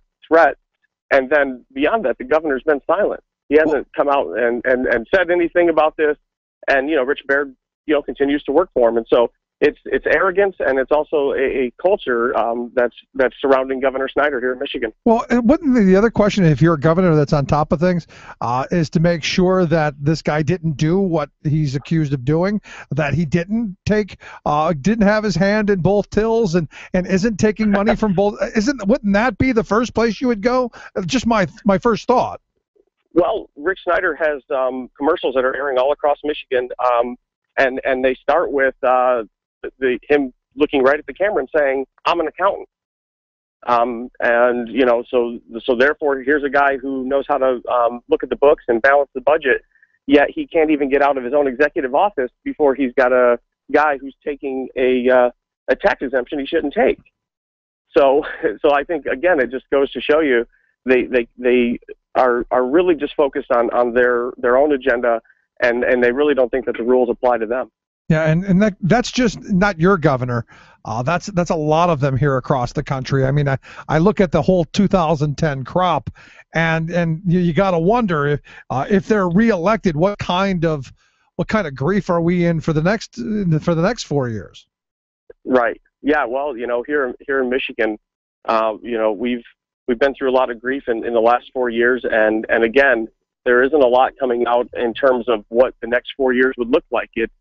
It's more or less, we've got his claim to fame is he's calling Michigan the comeback state, even though you look at we're 47th, tied for 47th in unemployment. We're 49th in projected future job growth. And again, so if 47th is a comeback state and 49th in future job growth, I really fear, what happens if the next 4 years aren't as successful. Well, you can make your way down to 50. You can get down there. If you tried hard enough and you really wanted it, you could be 50. I know our Well, governor here in Pennsylvania is trying. We're 47th in job creation, so there's not much to be singing and dancing about here with the crackpot we've got. There you go. Well, I think that you could have a pretty spirited debate between Wisconsin voters, Michigan voters, and Pennsylvania voters over which governor has been worse for job creation and for wages for workers over the last 4 years. Yeah, then you could throw in Florida and Maine with that as well, and Ohio and the rest of them, because that's the crop of really, I mean, this ideological, destructive mentality that we've been forced to live under in states like ours that haven't borne fruit and have in all honesty, have made things considerably worse. So my question, I guess, is do people in Michigan see this? Have they finally had enough? What's the landscape look like for November? Well, let me tell you what it looks like. It looks like we've got a unraveling of the governor. So just last week, we at Progress Michigan released an email, and people in Pennsylvania will recognize the corporate name here, regarding Aramark. So when the governor came in with his accountant, one tough nerd persona, going to look at everything, one of the things he did was he looked at our Department of Corrections, and he decided that over 300 Michigan jobs should go away, laid off the food service workers in our prisons, and brought in Aramark. And we've had some bad experiences with Aramark. Right. Within a few months, they had over 80 employees that were stop ordered, told they couldn't work in the prisons anymore. And so in March, they announced that they had fined them $98,000. Well, last week, we released an email between the governor's chief of staff and the director of the Department of Corrections, where just a few days after they announced the fine, the director of the Department of Corrections, after being asked, do you want to get a drink from the chief of staff to Rick Snyder, quietly canceled the fine.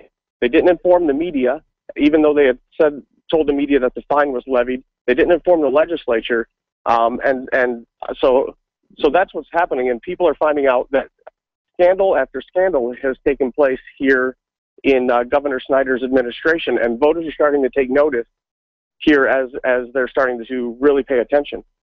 Yeah, I mean, when you look at this stuff, because we had a governor who, his lieutenant governor here, Jim Cawley, said, well, we haven't really been telling anybody anything because we're doing our jobs.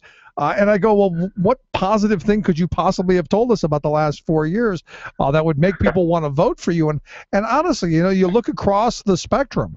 You look at all of these governors that we've been talking about, and what positive things did they have to run on other than, I know our governors run around saying promise kept, and I keep asking to whom? To the very well-to-do, Sure. Yeah, he kept his promise to them, but to the rest of us, not so much. Yeah, that's right. Well, I can tell you for people like Aramark who have received a $145 million a year contract and are allowed to continue that contract despite, like I said, over 80 instances where workers are actually told, do not come near our prisons. And we've had maggots in the food. I guess they would look at Michigan and say, yeah, we're doing a lot better in Michigan than we were 4 years ago. Well, that's just Michigan getting tough on crime. Those criminals shouldn't have it easy. Well, I can tell you who doesn't have it easy in Michigan. Who doesn't have it easy are seniors. So one of Rick Snyder's first things in office he did was institute a retirement tax, taxing pensions. Wow. So this goes to show you how little he values hard work. His first budget included a $1 billion cut to education. It had a $1.8 billion tax cut to corporations who were supposed to create jobs, but as I said, 47th in unemployment, 49th in future job growth. So that hasn't worked. And then wow, hold on, stop right on that one. Hold on. That sounds eerily familiar. That sounds identical to what our governor just did. $1 billion each of the last three years from education, and we're privatizing our education. In fact, the York School District, just a little bit south of here, where I'm at, they're actually talking about going the way of Muskegon Heights in Michigan.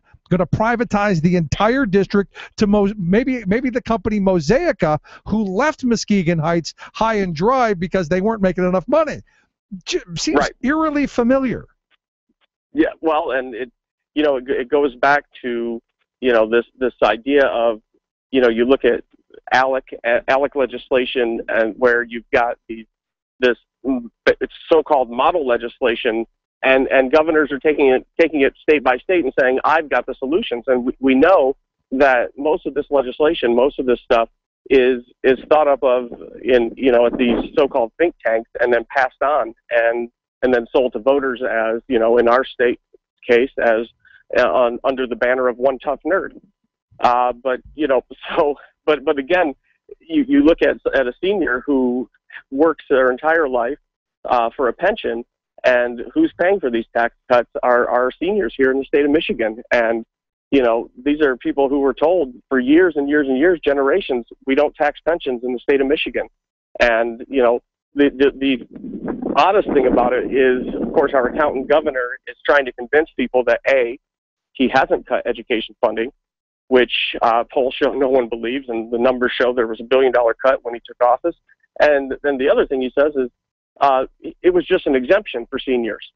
That's not a tax. It was just he got rid of an exemption. But I can tell you, if you're a senior living on a fixed income, I don't think you care if it's an exemption that was taken away from you or a tax increase. All you know is you're paying more in taxes than you were before Rick Snyder took office, while CEOs, even if they send jobs overseas, are getting big tax cuts. And it hasn't worked. Well, the hope is come November 4th, maybe your governor and our governor can head down to Governor Corbett's beachfront property there in South Carolina that he didn't bother to report on his reporting forms. Maybe a nice vacation for them, far away from the destruction that they've created. Well, I guess then they can curse you people, so to speak, right? There you go, you people like you and me. Hugh Madden, I appreciate you taking time for us. Keep up the great work out there. Great. Thanks, Rick. I really appreciate it. Look forward to talking to you again. Hugh Madden, Communication Director over at Progress Michigan. If you want more information, progressmichigan.org, the website. Also, you can take a look at the other one, youpeoplemichigan.com. We've got links at thericksmithshow.com. Quick break, right back. Stick around. You're listening to The Rick Smith Show. We're working people. Come to talk.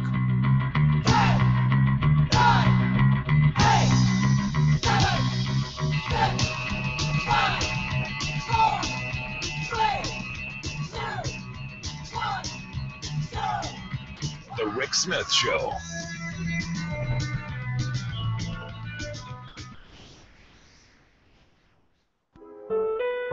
This is your world in 2. I'm your host, Luke Vargas, reporting for Talk Radio News Service at the United Nations. With Scottish voters at the polls and results not due until the wee hours of Friday morning, let's go on a quick tour of other global headlines leading the day. Ukrainian President Petro Poroshenko addressed the U.S. Congress today. The embattled leader grabbed headlines with the following statement. Please understand me correctly. Blankets, night vision goggles are also important, but one cannot win the war with the blankets. Even more, we cannot keep the peace with the blanket. Congress gobbled up Poroshenko's remarks, applauding about as often as they do during State of the Union speeches. But it's unclear if U.S. policy is about to change. During Poroshenko's remarks, President Obama signed off on $53 million in new security aid to Ukraine. But the kind of lethal aid the Ukrainian president requested was not included in that assistance package. A BBC film crew in Russia was attacked today while investigating the death of Russian soldiers in Ukraine. After their camera was smashed and stolen, archived footage was wiped from computers in the journalist's vehicle while the crew was being questioned by police. Russia has concluded that some of its soldiers did travel to fight in Ukraine, allegedly while on vacation, but reporters have been systematically thwarted when attempting to cover the funerals of those soldiers back in Russia. And here at UN headquarters in New York, the Security Council has met in emergency session over the Ebola crisis. In a unanimous vote, the 15-member council passed a resolution identifying Ebola as a threat to international peace and security.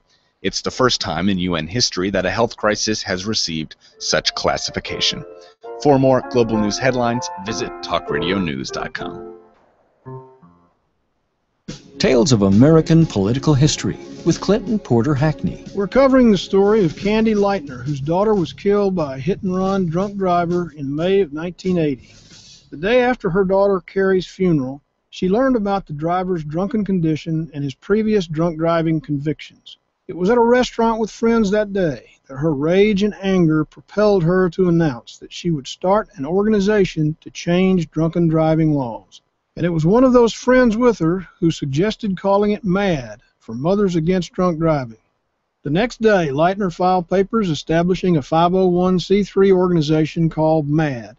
Teaming up with Cindy Lamb, who had a similar story, Leitner and MAD became a powerful, law-changing force.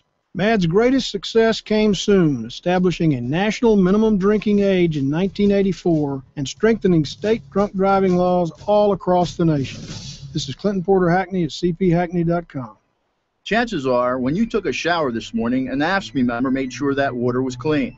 When you drove to work, an AFSCME member maintained the road. When you rode an elevator, an AFSCME member inspected it. I'm David Philman, Executive Director of AFSCME Council 13, the American Federation of State, County, and Municipal Employees. AFSCME members enforce regulations, keep prisoners behind bars, take care of patients, protect the environment, and more. The work isn't glamorous, the salaries aren't high, but AFSCME members serve the public in every aspect of our daily lives.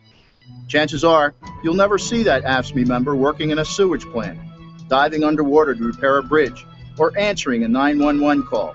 But aren't you glad they do? For more information, visit AFSCME13.org. We are AFSCME.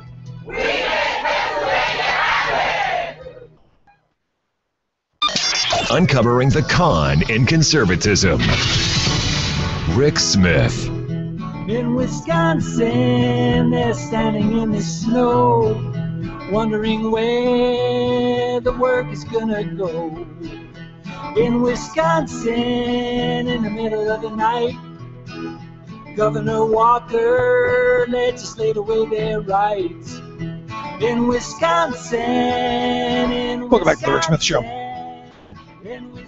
Check out the website, thericksmithshow.com. Not just Wisconsin, Michigan, Ohio, Pennsylvania, you name it.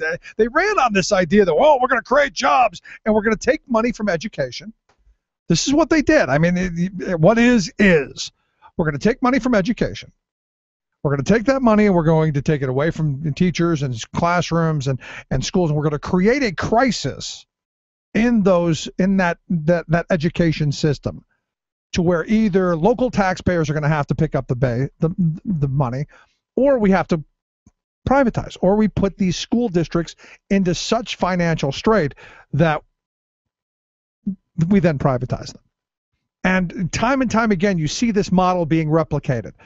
We see tax dollars being taken from local communities. The school taxes go up. We see the money being drained out, and then we see the local city in trouble. And then we come in with a financial manager who says you got to cut that education even further, creating this really amazing crisis. And then you leave these school boards with very little choice but to cut off their arms. And that's where this whole, hey, we can save you a boatload of money today. It's much like they did with the trash pickup. And I use the trash pickup as another one of those examples of, hey, look, this is what they've gotten away with over the years. You know, I've lived in communities where they said, well, we want to raise taxes because, you know, people would be upset if we raised taxes and we wouldn't get elected again. So we'll privatize the trash because this trash company, like the Scott Wagners of the world, like the senator who's probably the highest paid public employee in the state, but hates public employees. We'll privatize this. On the first year, 2, maybe 5 of the contract, the costs will be much lower, so there'll be some savings for the city or the municipality. But then, once the city or municipality gets rid of the trucks, gets rid of the workers, get rid of the contracts, and all of the things that go into actually doing the pickup, then the private for-profit company comes back and says, oh, guess what? You know, that first contract you got, well, that was just an entry level. That was just a teaser rate. Now that we've got you, bang, we're going to give it to you. And good. And I remember when I lived in one place near Allentown, they did the same thing, and the rates almost doubled. And then people were going, hey, wait a minute. Too late, all gone. And I see the exact same thing being replicated with education. You're going to give these companies going to come in and they're going to try and make a bottom line go of it, almost a no profit go at it, just to get rid of all of the other possibilities. And then once they're firmly in control, bang, dig deep, because it's going to cost you. And it's one of those things that just leaves me scratching my head going, will we ever learn? And I don't know. I honestly don't know that we will ever learn. Because, you know, it's troubling, because we're constantly having this thrown at us time and time and time again. Constantly, it's part of what's being put in our face. Until eventually, what we're going to end up having is kids will be going back to work because, I'm sorry, education's not affordable. And what's frustrating to me is we know this is coming. We do. We know it. And we know in places like Pennsylvania and places like Wisconsin and Michigan and everywhere they've followed this same model. And it's not because the politicians are very bright. It's because they're following this big game plan, which is if we starve the beast long enough, then eventually we take it over. We smart people, and we'll run things, and we can have our conservative utopia where either you can afford to get in or you can't. We will have the ultimate in pay or die society. We will have the Ayn Rand vision of the world. There'll be no social programs. There'll be no help for the poor. They'll either be able to pull themselves up or they'll die. Which is why all across this country you're seeing an assault on the homeless. And I look at Madison, Wisconsin, which is supposed to be a liberal bastion, as I'm told. Evidently, the city is telling this couple, this Brenda Conkle and her partner, Robert Block, that if they don't kick those people off their porch, because they let homeless people stay on their porch and store some of their belongings in lockers that they've set up so folks have the ability to store some of their stuff and be able to maybe go out and look for a job. Who knows? Which you would think if you're homeless, that's the first step to getting a place to live. And I don't know about homeless. I've never liked homeless because home is some bizarre abstract concept. What they need is they need a roof over their head. They're basically roofless. So to me, they're going to fine them $300 a day for every day that they allow these folks to stay on their porch.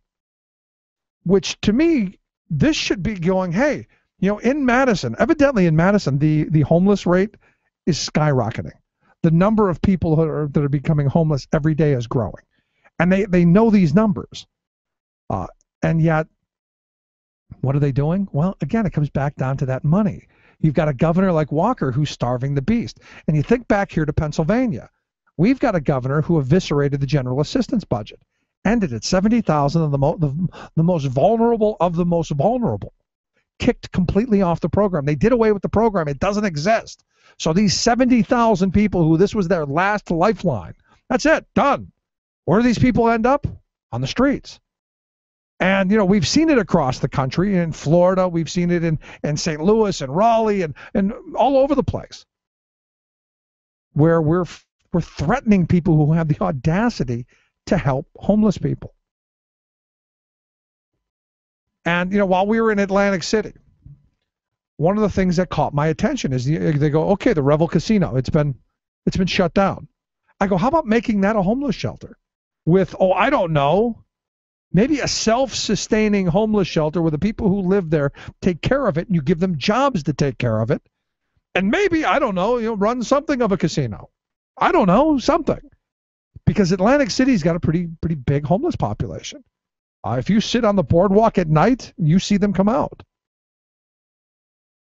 And I say, how about doing like Colorado did? Because Colorado did an amazing thing recently. The very first of its kind, 53,000 square foot facility opened in Denver that caters to the homeless. It was built by a coalition of people who lobbied for the construction, about $35 million of money from state and city and federal grants, also private funding. that has all kinds of human services, healthcare, mental health treatments, job training, all kind of stuff under one roof. And oh, by the way, a place to live.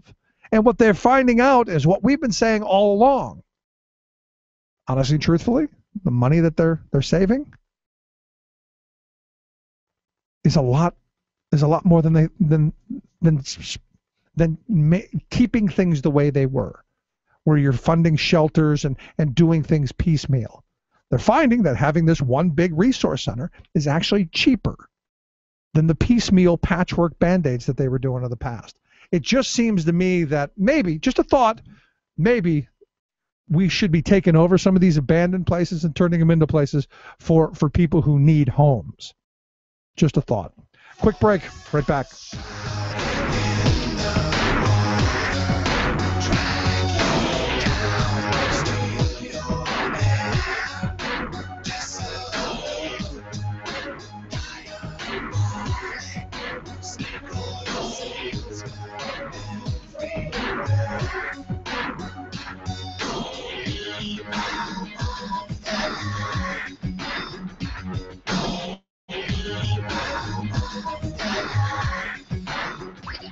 The Rick Smith Show, changing America for the better.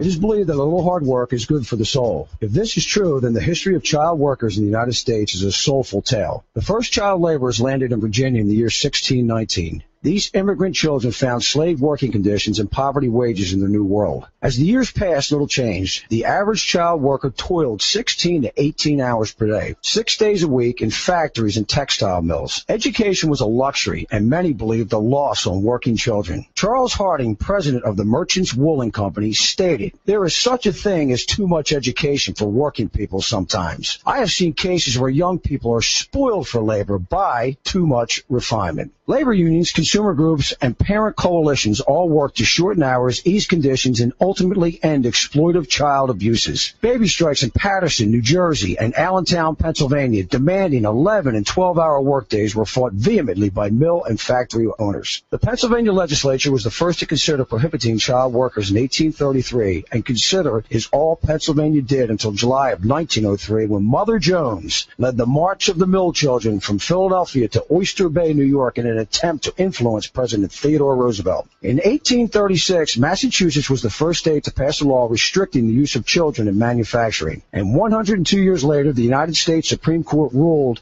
the Walsh-Healy Act restricting the use of child labor as constitutional. Also in 1938, Congress passed the Fair Labor Standards Act, which put more stringent restrictions on the use of child labor. While hard work teaches discipline, self-reliance, and responsibility, the exploitive nature of our past must remind us that what we have today we mustn't take for granted, for the days of tomorrow are doomed to repeat if we ignore those lessons hard learned. This Rick Smith Show Labor History Moment was made possible by a grant from the Labor Education Center at IUP. For more information, visit www.thericksmithshow.com.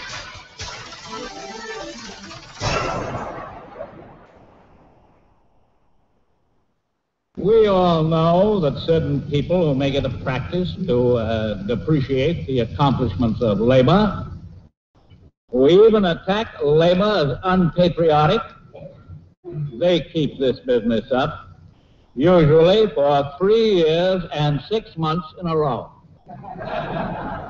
But then, for some strange reason, they change their tune every 4 years, just before Election Day.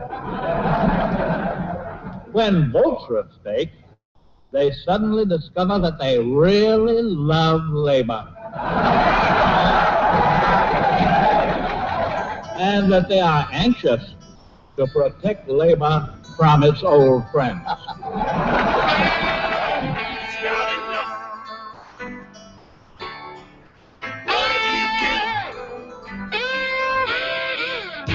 little bit more, you always need a little more man, a little more secret. It's not enough, it's not enough. Whatever I do. Welcome back to the Rick Smith Show. Check out the website, thericksmithshow.com. You know, Franklin Delano Roosevelt, always, one of the things I've read a lot about him is he really loved to go after the Republicans and poke them where they, well, obviously should be poked. throwing out that comment that, the Republicans, they tell you about 6 months before Election Day how much they love you, how much they care, and how much they really care about that working class. Sound familiar? Anything sound familiar on this? And then come election time, they want your vote. But the rest of the time, screw job city. We're seeing the exact same thing right now, especially as we see some people talking about how much they just always, that Obamacare, well, that seems to be working.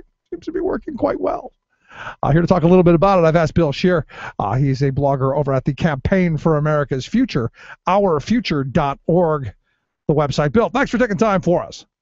Always a pleasure. Thanks for having me. So, I hear that FDR clip there saying, they love labor about 6 months before election, and it's not surprising, is it, that the right wing of this country, right around election time, starts marching back toward the middle. Well, and that's sort of the way things usually go. Richard Nixon once said to Bob Dole, "Look, you have to run as far to the right as you can to win the presidential nomination, but then you have to run as fast as you can back to the center. There's only 4% of the country really is that right wing. So that's not going to work on election day." So that's kind of the way things usually go. What I find surprising this time around was you have a party that has increasingly right wing and proud of it. They've been telling us that the country has turned on Barack Obama. They've turned on progressive ideas. There's a Republican wave that is forming. Well, if that's the case, why would you be blurring the lines around minimum wage now that it's close to Election Day? Why would you be suddenly embracing birth control when you were celebrating the Hobby Lobby case just a few months ago? Why are you doing this all of a sudden if there was a real bona fide conservative Republican wave out in the country? So on one hand, I don't begrudge people being politically sane. Republicans are gone a bit wiser since 2012 when Todd Akin and Richard Murdoch had to open their traps close to Election Day. So kudos for sanity, but don't tell me if they win on election day, it's because the country has turned hard right. Because if that was the case, you would have been running a hard right campaign at this juncture. You're absolutely right. And, I've said it a number of times. The vast majority of people, when you ask them about things like minimum wage, are in favor of raising the minimum wage. Yet in this political environment, it's not going to happen because you have a Republican Party who is steadfast against it policy-wise. But as you pointed out, on the trail, well, we're not opposed to it. Well, what's happening, particularly in states like Arkansas and Alaska, they were competitive Senate races, and red states, but the progressives there have put on the ballot in those states initiatives to raise the state minimum wage. So, it's a little easier for a Republican to denounce raising the federal minimum wage and blame Obama for various things. But now you got to get asked, how are you going to vote yourself on Election Day to raise the wage here at home? Both the Republican candidates in Arkansas, Tom Cotton and Dan Sullivan in Alaska, flinched on that question, said they would raise it at the state level. Now it's up to the Democrats' job to say, well, wait a second, if it's good here, if it's good to raise it here, why won't you do it for everybody in the country? Why are you holding out? But that's where Republicans want to blur the lines and make it confusing, make the target a little bit harder to hit, when we all know full well when they get to Washington, they're not going to raise the minimum wage across the country. Right, and the argument for them would be, well, that's a state's issue, and we don't believe in those evil federal government people telling the states what to do, except when it comes to abortion and other things like that. But that would be the response I think you'd get from them, right? Well, what you get to a little more. That's what the Speaker of the North Carolina House has said. He gives that states' rights argument, but then they got himself into trouble because he is the Speaker of the House of North Carolina. So if he's saying it's a states' rights matter, what did you do for the subject at the state level, buddy? He always has to dodge the question after that. It's just hard to make the case that somehow Arkansas deserves, there would be $850. They should have $850 but Pennsylvania shouldn't. It doesn't wash. I mean, there's a certain degree of differences in economy and cost of living across the country, but when you go from $7 to $8 or $9, that's going to turn a state into a tailspin, no matter where you live in the country. And if you don't like the Democrat proposal to go to 10-10, you could be proposing compromise, and they're not even doing that, which in past years Republicans had. So it's hard to sustain upon repeated thoughtful questioning. Now, is this do you see this as something that's being done by individual candidates, or do you see this as a strategy of the entire Republican Party? Because, I mean, there is this view, I think by most sane, rational people, that the Republicans are going to side with corporations over workers. They're going to side with corporations over women. There's the whole war on women and the war on workers and all of this stuff. Do you see this as a concerted strategy from the top, or is this just the self-interest of the individual candidates?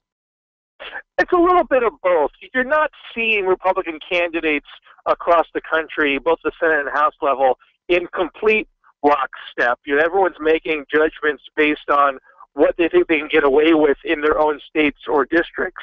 And there are certain House districts where you do see more outright conservative campaigning because they think they can win just by ramping up their base, even in some of these swing areas. So those are judgment calls that folks are making. But I have seen at the House level some Republicans outright saying the Medicaid expansion of Obamacare, they don't use that word, of course, is working here. So I don't want to change that. So there's definitely a range of tactics going on. But I do think what is top down is a sense of, look, we're real close. We might actually win the Senate. We're going to keep the House. Let's not blow it. We had too much Tea Party nonsense with shutdowns and talking about legitimate rape in the past.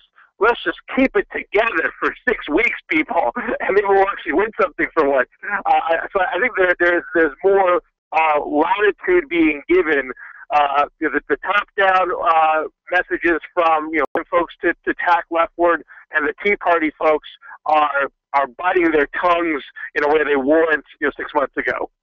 So in looking at this then, to me, I look at how badly the country's been gerrymandered, and I guess the message then becomes, how many of these people are safe and can be crazy.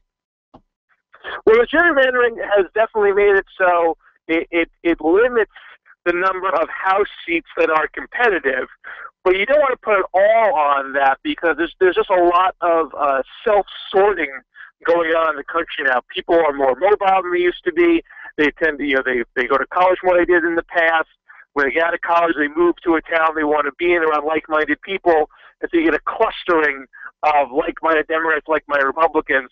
So that's a demographic factor that's not just the gerrymandering. But the gerrymandering probably makes an extra, say, 20 or so districts non-competitive that might otherwise be competitive. So a very narrow pool of people who really decide which way the House is going to go. That's why there's no strong chance Democrats will take over. But the Senate doesn't matter. Gerrymandering is not a factor in the Senate. And a lot of toss-up races.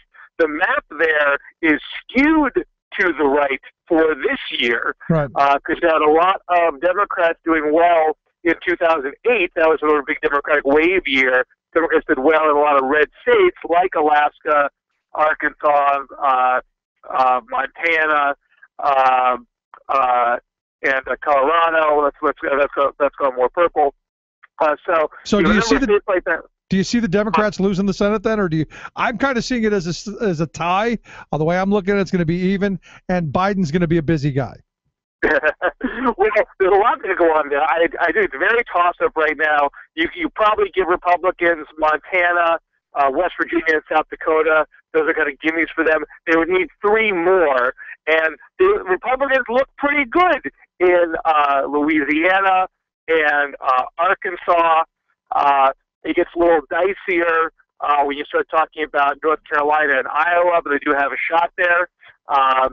And they have a couple of curveballs, in particular Kansas. So they could win the 6 seats, but lose the Republican seat in Kansas to an independent named Greg Orman, who used to be a Democrat, and some people are assuming he will caucus with Democrats, but he has said he will caucus with the party in the case of a 50-50, split Senate.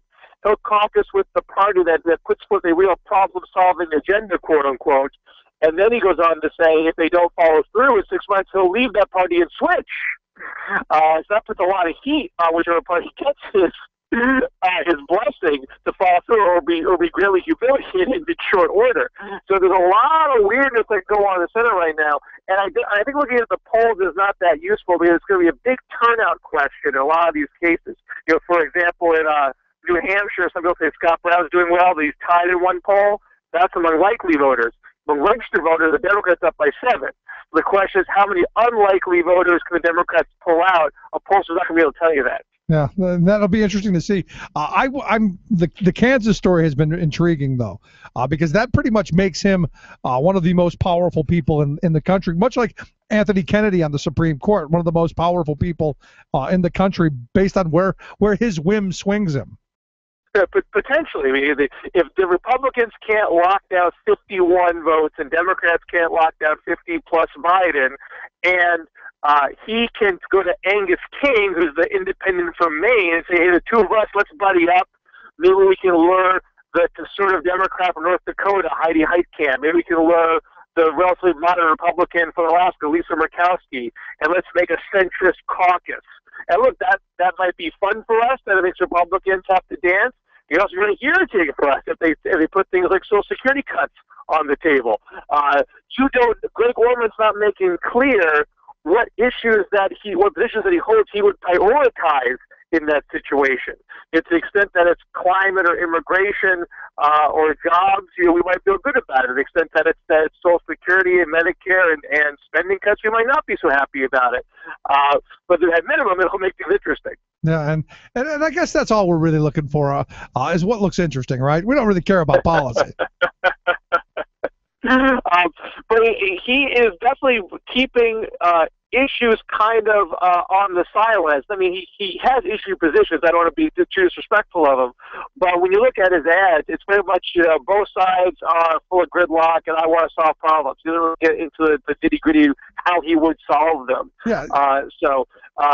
If he is the fulcrum of power, on one hand, he makes the two parties dance to his drum, but it puts pressure on him too, because he has to answer to his own voters and flesh out what does he mean by solving problems. Because if he can't live up to his own standards, he might have some problems too. He'd be creating more problems than actually fixing any. And I guess, if you're running a campaign and you don't need to be specific and you don't need to explain what your positions are, you don't.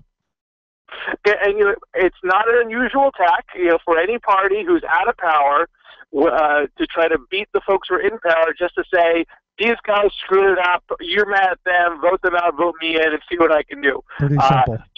Republicans right now have done very little of an agenda of their own. They're trying to put a lot and say, you should be mad at Obama and mad about the economy and vote them out.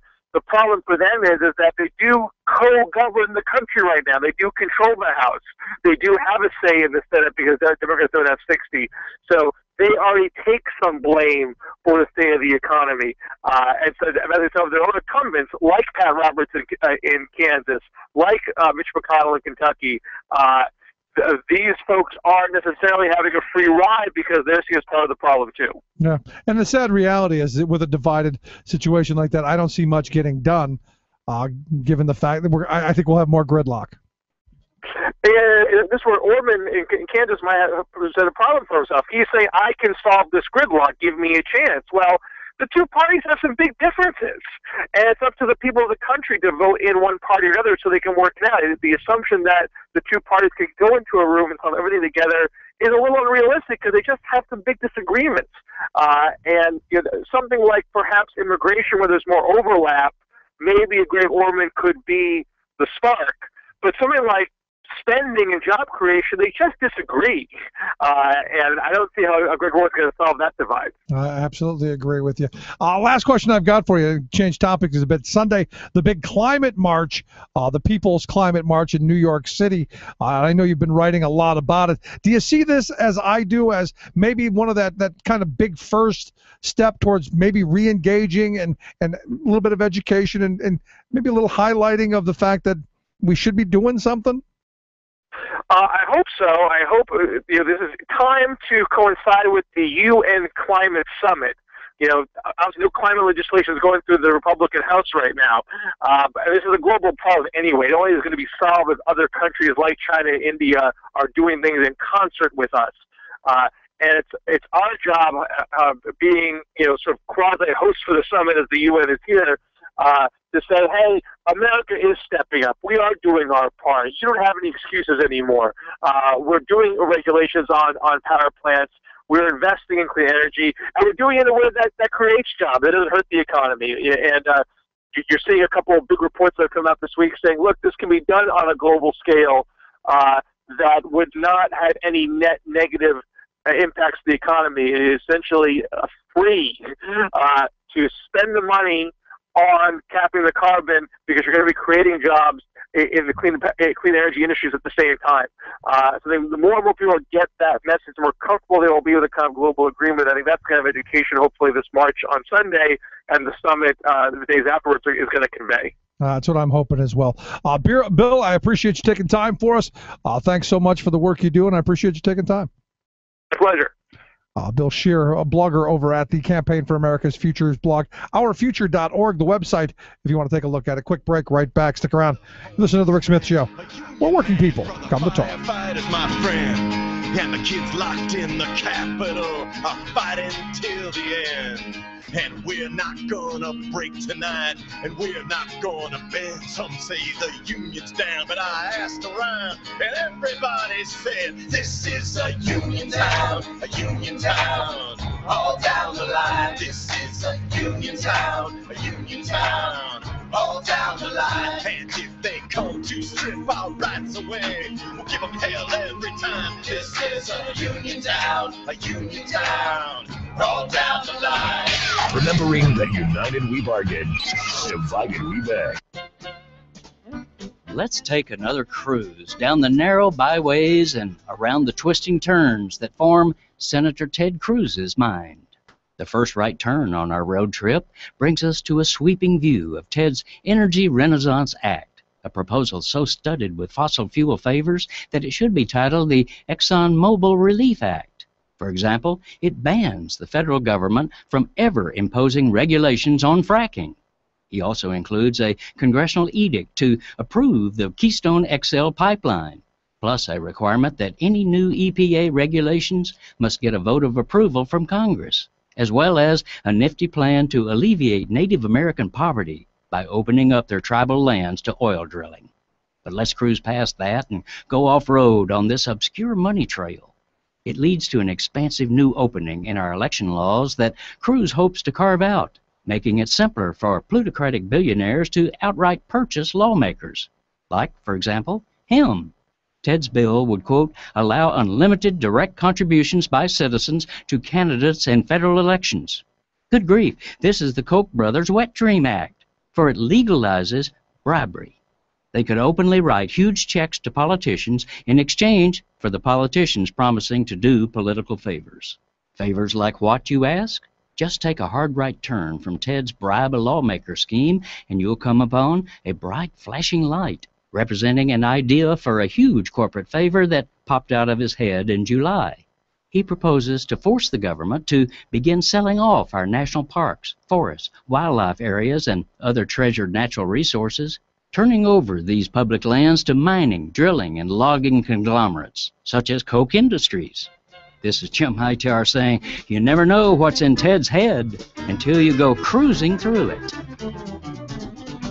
Hightower's commentaries are brought to you by the Hightower Lowdown, the monthly newsletter with Hightower's populist take on what the powers that be are up to. Find out more at hightowerlowdown.org.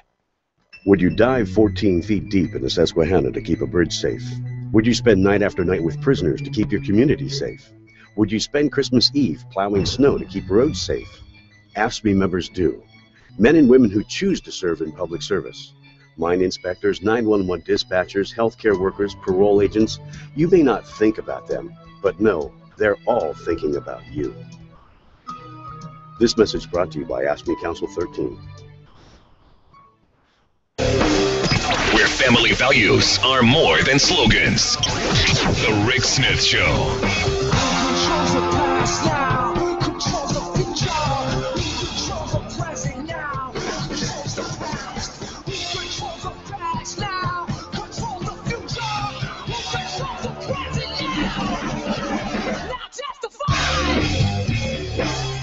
Welcome back to the Rick Smith Show. Check out the website, thericksmithshow.com. Questions, comments, something on your mind, you can email me, rick@thericksmithshow.com. Quick emails. A couple of quick emails came in during the break. Bob writes, "Hello, Rick, I came across your website from checking the Teamster website, and I love the fact that the Teamsters link to our website. And you're a breath of fresh air. I'm a retired Teamster, was involved in organizing the Teamsters from the age of 18. When people say that they're proud to be Americans, what that means to me is the right to organize and have a bargaining agent represent the workers. When you take away, when you take that away, you take away the pride of each American worker. Keep up the good work. God bless." And I agree with him. Look, the reality is when, to me, that pride is the ability to be able to be part of that middle class. And sadly, as I pointed out in the beginning of the program, the polling is clear. I think most working people in this country have come to the realization that that American dream we were told was possible is moving further and further away from us. It's being moved further and further away because our ability to demand part of that has been taken away. And when you look at Madison, Wisconsin, where they're threatening homeowners with $300 a day fines for letting homeless people sleep on their porch or on their property, to me, it's insane. And I wonder, and the question that I have, as well as the question that Lisa proposed, where are the tea baggers in this? Where are all the Tea Party people who believe in property rights? Where are all the tea twits? As Lisa points out, we should be helping homeless folks. We should have policy, smart policy, she says, that will alleviate and eliminate homelessness.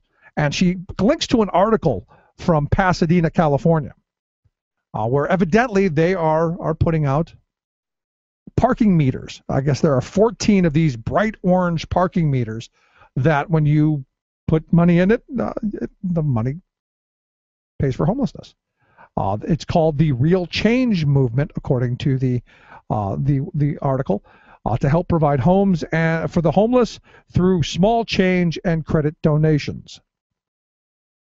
They hope the meters will become symbols of help and hope, but as anti-homeless advocate Pat Bowen said to the newspaper, the reality is, if we were serious about addressing the actual economic and social issues that we find so off-putting, we wouldn't need meters. And to be honest, and I'm a guy who firmly believes in helping the homeless. I just don't believe that one person can do it. I don't think individually you're capable of doing it. I don't believe that every time you see a homeless person reaching into your pocket and giving $1 is the right way to do it. I think the best way to do it is say through our tax code, through our policy-making machine, which is our government. We say, we're going to take the Revel Hotel and casino there in Atlantic City that failed so miserably with huge amounts of tax dollars and turn that into a place where we get people the help that they need, because we know a lot of what causes homelessness. One of the biggest ones are mental health issues. So if you get homeless people into one area where you can start treating people for mental health issues and make sure that they stay on their meds, they can become active and serious participants of our economy and our country. Drug and alcohol treatment, another one. If we can get folks drug and alcohol treatment, then they become productive members of society. There's a bunch of this stuff. It doesn't take a genius to figure it out. It does, however, take someone who's got a little vision, a little foresight, and the thought that maybe possibly it's something that we should be doing, because it's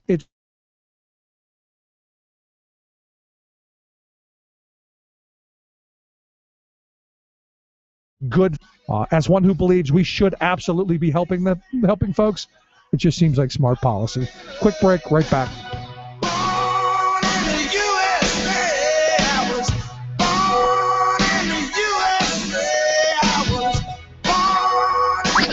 The Rick Smith Show, changing America for the better.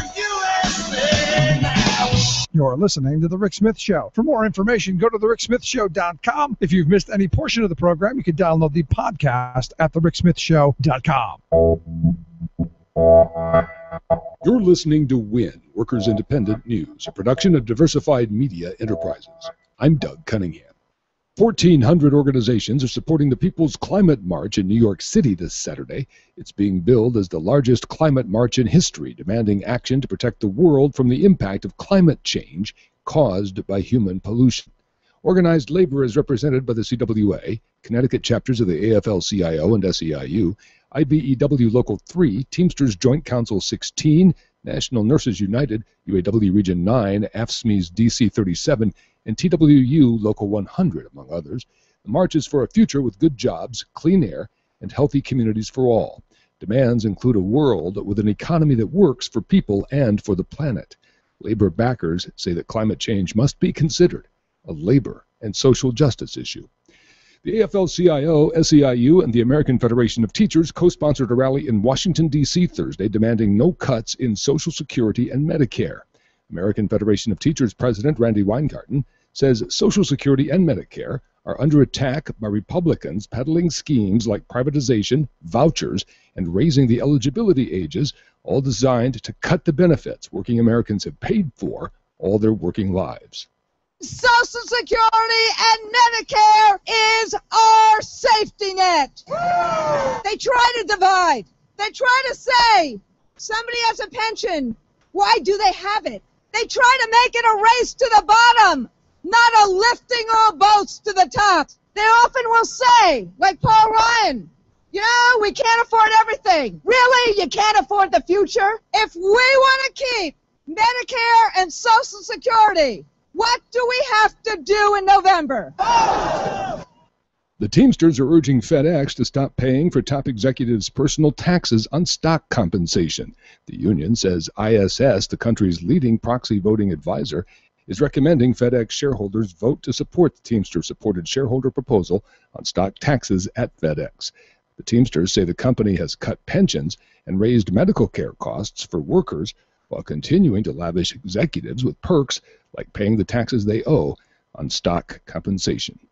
In New York, Suffolk County Sheriff Vincent DeMarco has decided to end cooperation with the Immigration and Customs Enforcement holds. The holds are sometimes placed on immigrants held in county jails under the Secure Communities Law. Federal courts have found that honoring these holds is optional for local law enforcement. The Suffolk County Sheriff no longer honors those holds unless the feds have a warrant from a judge. The New York Civil Liberties Union praised the sheriff's decision for refusing to unlawfully detain people in violation of civil liberties. You've been listening to WIN, Workers Independent News. For more information, visit laborradio.org. If you take what I would call a reasonable scientific approach to that, we believe those consequences are manageable. They do require us to begin to exert or spend more policy effort on adaptation. And as human beings, as a species, that's why we're all still here. We have spent our entire existence adapting. Okay, so we will adapt to this.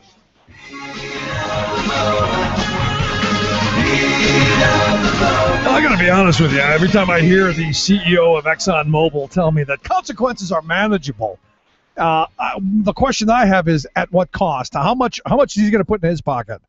Because what you didn't hear him say is that climate change is not happening. And you haven't heard any of these CEOs of these energy companies saying that because they know the reality. They've actually listened to scientists. When 97% of the scientists say that it's a fact, global warming is happening, climate change is happening, and we, the people, have something to do with it, and maybe we can help change it, I kind of listen. You know, it's kind of like if 97% of the doctors tell me to stop doing something, I'm probably going to try and do that. Just a thought, which is why I think Sunday is so important. Sunday, the 21st of September, the People's Climate March. They're expecting in excess of 100,000 people from across the area to stream into New York City to highlight the fact that I would argue we're about 30 years behind, but we need to be doing something, and we need to be doing it now, which is why I've asked Joshua Barnett. He's an architect with the Capital Projects Division of the New York City Housing Authority. Joshua, thanks for taking time for us. Anytime. Really appreciate it. Thanks. So as I see it, 100,000 plus are expected to be streaming into your fair city, and I would have to think that Hurricane Sandy has got to be one of the main reasons that this whole climate talks are happening in the city, because I mean that was a horrific event, right? It was. I mean, it was really bad for everybody in the city. They had to redraw all the flood maps. People who didn't know they were in a flood zone now do know they are in a flood zone. The water came up much higher than they expected. The subways were devastated. The buses, and especially I work for the New York City Housing Authority, Public Housing Authority, everywhere along the coast in Coney Island, Far Rockaway, Astoria, the Lower East Side was absolutely just inundated, and people are still suffering from lack of services. Let me ask you this. You said, there are people who now found out they're in flood zone. You're basically a bunch of little islands that are almost underwater. I would have to argue, isn't the whole area a flood zone? Basically, it is. I mean, the maps are kind of artificial. I mean, I live in Brooklyn, a neighborhood called Park Slope. The map that they draw a flood line map 1 block to the west of where I am. That line on the map does not make me feel warm and fuzzy that the water's going to stop there, because everybody knows it's going to be worse next time. We are looking at it next time. So, yeah, New York City, 4 out of 5 boroughs are really on islands, and Far Rockaway is just a sandbar. And that was basically, inundated between the Atlantic Ocean and Jamaica Bay. Right. Now, as an architect, because, I listened to Rex Tillerson, the CEO of ExxonMobil, in the clip that brought us into this, saying that, the consequences are manageable. We're smart people, and you're a smart guy. You're an architect. We can figure this out. It's manageable. We can adapt. Can New York City adapt to 5 feet of rising water? It can adapt. Just like, in the Netherlands, they've adapted. Along the North Sea, they've adapted. But, he's the general fighting the last war. I mean, they didn't expect this one, and, they're only building for enough floods that they had last time.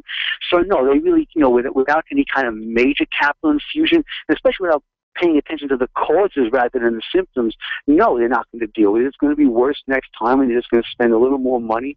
And actually, they're spending much more money on the luxury areas and the low-income areas, because environmental injustice is always manifests itself after these kinds of disasters, which are man-made when you get down to it. Well, is that of any surprise to anyone that they're going to spend more money in areas where people who have money, and then they're going to spend in areas where the poor people live? No, it's just sometimes, again, working in public housing after Katrina in New Orleans, they use it as an excuse to knock down public housing that wasn't even touched by the hurricane, but it became one more excuse to, a hit of service that the working class desperately need. But of course, the French Quarter was inundated with all kinds of resurrection money, but Ninth Ward has never recovered. So you're absolutely right. That's how it always works. Yeah, and the sad reality is this is another one of those dividing moments where the well-to-do are going to be better off. Because I look at this as another one of these, when Tillerson says this, and other CEOs have said similar things, to me it's that disaster capitalism that they're looking at going, hey, we can benefit from this. We can steal land from those poor people, and we can make out in this in the long run. And for me, this whole push towards maybe changing things so that we don't have these horrible storms and all of this disaster going on benefits people like me, I think, the most. I'm sorry, how does it benefit you? People like me. I mean, working class folks. That's the thought. Yeah, no, I mean, even before the major hurricanes happened, there were luxury areas that were in very environmentally vulnerable areas like Hilton Head, North Carolina, and Malibu, but they keep on rebuilding these McMansions there because it's profitable, and they don't care. They have the money. They're not really paying attention to whether it even makes any sense to build in a place like that. Right. And you're absolutely right. And in places like New York, the public housing projects that are on the waterfront, they're doing some stuff to remediate it, but they're not really preparing for the next one. And like I said, the people are still suffering without services 2 years later. Now, Sandy was historically, I guess, the biggest storm ever, right? New York has never been hit by anything like that. And could this be just a once in a lifetime thing, a once in a 1,000-year kind of thing, or are we expecting another Sandy at some point in the near future? Expecting worse than Sandy. I mean, what they had previously thought when they used to draw, again, the flood maps for what they called a 100-year flood zone. Now that's literally a 5 or a 10-year flood zone. So they're looking at more, and they're looking at worse. They definitely know they're looking at worse for the next time. So we know there's a problem, right? Oh, absolutely, we know there's a problem. So the question then becomes, if we know there's a problem, is there a way for us to mitigate, to stop the problem? Is there a way to fix the problem? Is there a way for us to make sure that this stuff doesn't get worse? I guess the first question is, can we go back, or are we at a point where we're too far gone now? We can only make things less bad. I mean, in the short term, they are doing things like all the houses along the coast now have to be built on stilts, and in public housing, they're doing things like moving the generators and the boilers rooms to the second and sometimes the third floor. They're putting up flood walls. You know, Coney Island houses just got $106 million 2 years later from the federal government to do things like that. But again, much as those would help, they're still stopgap measures, and they're really not doing anything to try and look at either the bigger plan of moving more people inland, or just basically stopping the whole cause of global change in the first place. Like you said, the CEO is there in a state of denial. It's like the tobacco companies, when they denied that nicotine was addictive. You know, they'll say anything as long as their profits keep on coming in. And then Sunday, I hope that, and my hope for this, and then I've said this all week long, is that this begins to raise some awareness, that we say, look, you have this horrible storm that we're still not recovered from, and it pains me to hear that with all of the money and with all of the capability that we have, that there are still people who are struggling from this, that we can do something about this. I mean, we have to, because, I mean, in the immediate aftermath, when I went out on emergency inspections to the coastal areas, it was post-apocalyptic. I mean, people were lining up the fire hydrants with plastic buckets for water. Some people were living in the hallways because they were forced out of their apartments by water damage, and they're still suffering from mold. I mean, a lot of people who live in public housing, like all low-income areas, they have a higher degree of asthma and respiratory diseases, and this just exacerbated the whole thing. The mold is still an ongoing problem. Like I said, so they're putting some fingers in the dike, but overall they're not really looking at solving the root cause of the problem, and they're certainly not building more affordable housing in safer areas. This, public housing where I work was suffering from 30 years of deferred maintenance anyway, and this has actually just exacerbated all the problems we already had. Yeah, and it made, and in my view, made all that worse. And the thing that gets me, though, Joshua, is there's so much opportunity here. Yeah. There's the opportunity to move to cleaner technology, because we have it, and that's the hopeful thing. That's the amazing thing, is we've got the technology, we've got the ability, we just don't seem to have the political will yet. No, we don't, because even when the stimulus money came down for transportation, it went to the highways. It didn't go to public transportation. New York has an incredible subway system, but it's over 100 years old at this point. If they really want to get the cars off the road, they would put more money into the subways and buses and light rail, and they're really not doing it. They're just patching the subways on an as-needed basis, but the technology is definitely there. We live on the coast. They could be putting up a lot more windmills, and they're not. They're not harnessing any kind of ocean thermal technology. They're not doing any kind of like I said, no kind of wind technology. They're all perpetuating the reliance on fossil fuels, and it's really sad, because it is a wasted opportunity. My 8-year-old says, Dad, why don't all schools have solar panels on their roofs, ours does? Why don't all homes have solar panels on their homes, Dad, like ours does? And the reality is, there are some 125,000 schools in this country. I was just reading a study the other day that said there are about 40 to 72,000 that would benefit about $1 million over the next 10 years if you put solar panels on each one of those school buildings. You think about the tax savings, you think about the environmental savings, and I don't know why we're not doing it. No, and again, solar panels are one great idea, but again, the housing authority we have 3,200 buildings. Most of them are over 50 years old. We have to replace a lot of the roofs. You think they would put solar panels on the roofs? You think they would put green roofs up there, to try and retain the rainwater? You think they would put blue roofs up there to recycle water, so you don't have to keep on draining into the fresh water and having to clean more water. Again, it's a real, so what they're doing is they're putting up traditional roofing systems that rely on fossil fuels that are based on asphalt.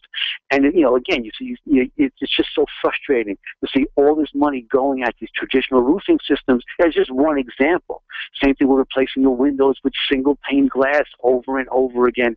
And this is old technology that they're just not taking advantage of. And to me, there's so many options and so much opportunity to create jobs. I mean, and that's the other part of this that we're not hearing. Yes, exactly. Yeah. This is a major job creator if we chose to follow another path. Right. Again, because a lot of the exterior of these buildings were damaged, not just in public housing, and so they're hiring a lot of traditional masons to do traditional brick pointing, which is great. I'm glad to see they got to work. But if they're looking at cladding the buildings with an insulation system, I mean, it would beautify the buildings. It would create more jobs. It would make them a lot more energy efficient. And again, you just see all these missed opportunities time after time because it's more profitable to have the traditional contractors just, do the old methods instead of using this opportunity to really benefit everybody. There could be so many green jobs created out of this. But it's just not happening. Well, the hope is while I'm hoping a large number in excess of 100,000 show up in New York, and this begins that conversation that I think all across this country we need to be having.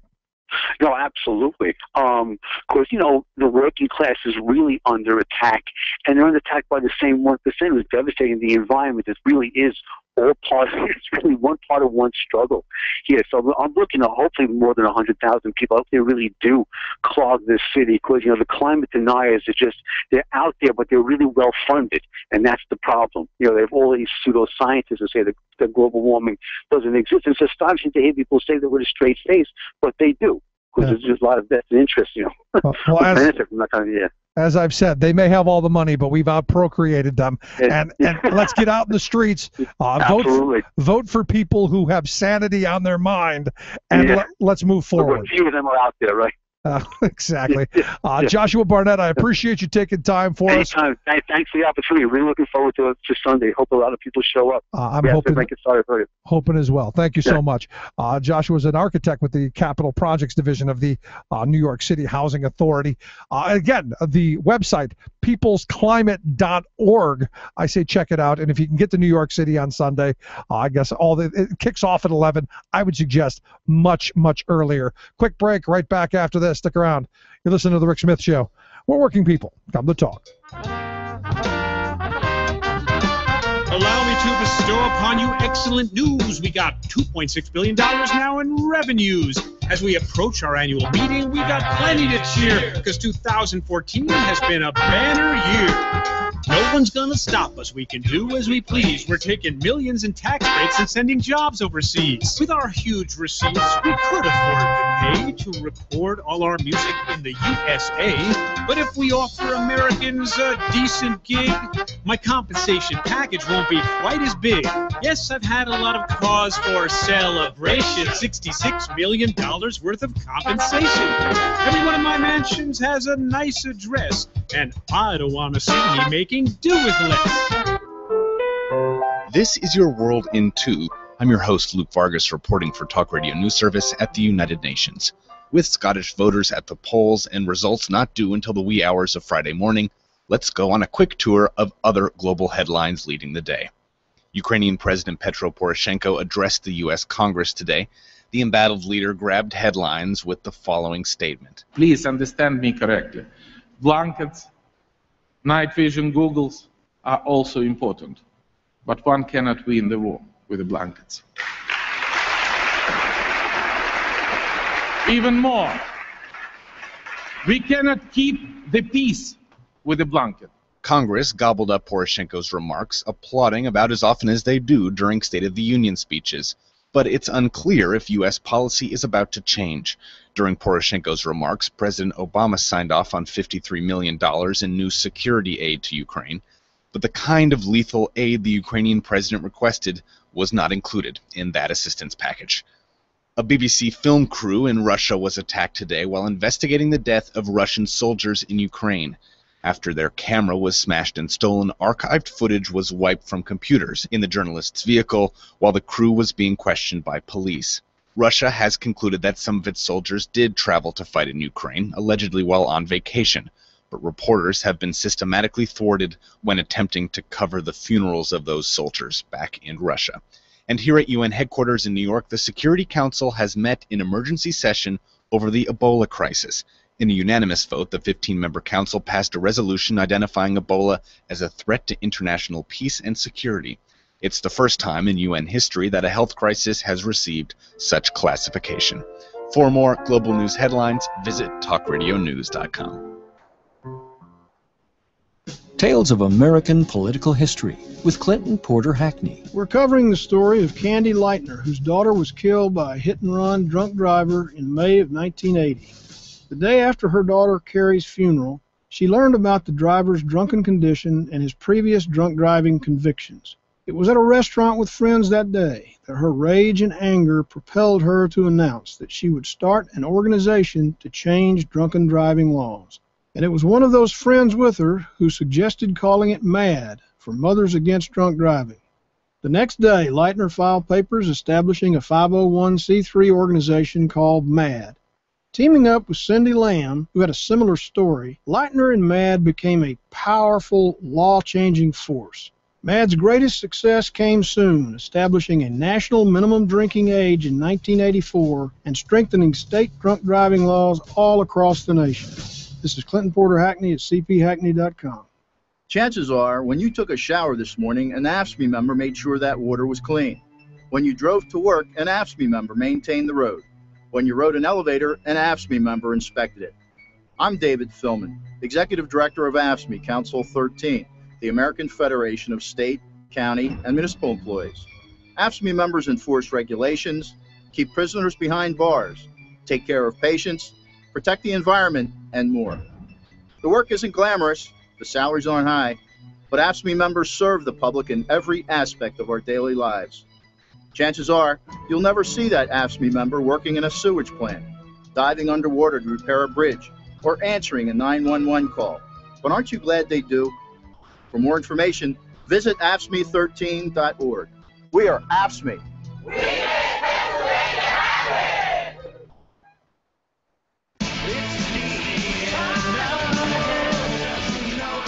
There is no America. There is no democracy. There is only IBM and ITT and AT&T and DuPont, Dow, Union Carbide, and Exxon. Those are the nations of the world today.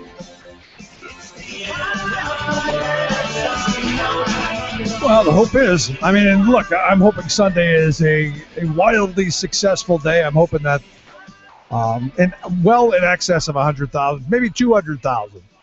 Maybe get 1 million people out in the streets. After all, it is a city of, 10 million people? Get those people out in the streets and saying, hey, we could be Atlantis. We could tomorrow, if things continue down this path, be underwater. And then where do you go? And I go back to the Tillerson quote. Would they figure out a way to keep Wall Street open underwater? That's an interesting question. Because I do believe Tillerson's right. They will figure out. We'll figure out how to adapt on a certain level. The question is what does it cost us? And as Joshua pointed out, the wealthy areas, they're fine, well, and good. They're back to normal. And the example of Katrina, the example of New Orleans, where we were down, I guess it was about a year after it happened.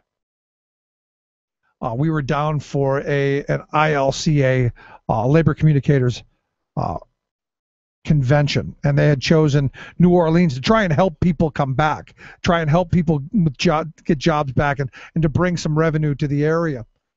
And we toured, the Ninth Ward. We toured many of the areas that were just devastated. And as he pointed out, the poor areas were just bulldozed. They were never rebuilding that. But the well-to-do areas, immediately they got the money-generating portion of it back up and running. And understand, This really is another one of those segregating issues. And lose the black-white mentality. Stop that. That's a way for for us to be divided. This is a wealth-poor. This is a rich-poor divide. If you've got the money to buy the clean water, if you've got the money to breathe the air, if you've got the money to buy the land at the top of the hill, you're going to be okay. If you don't, you're going to be left floating somewhere. And for me, the idea that we aren't, as a nation, demanding that our policymakers, just on a level of common sense, move us in a direction of smart technology. And I know there are people that are going, oh, well, Rick, the oil is cheap. Yeah, when the last time you checked the gas prices? We're being forced with one option. One option.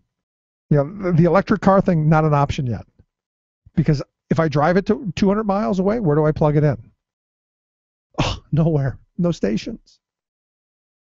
If I have a compressed gas car, one of the CNS cars, where do I fill up? There's one station in Philadelphia. What if I don't have enough compressed natural gas to get to the one station?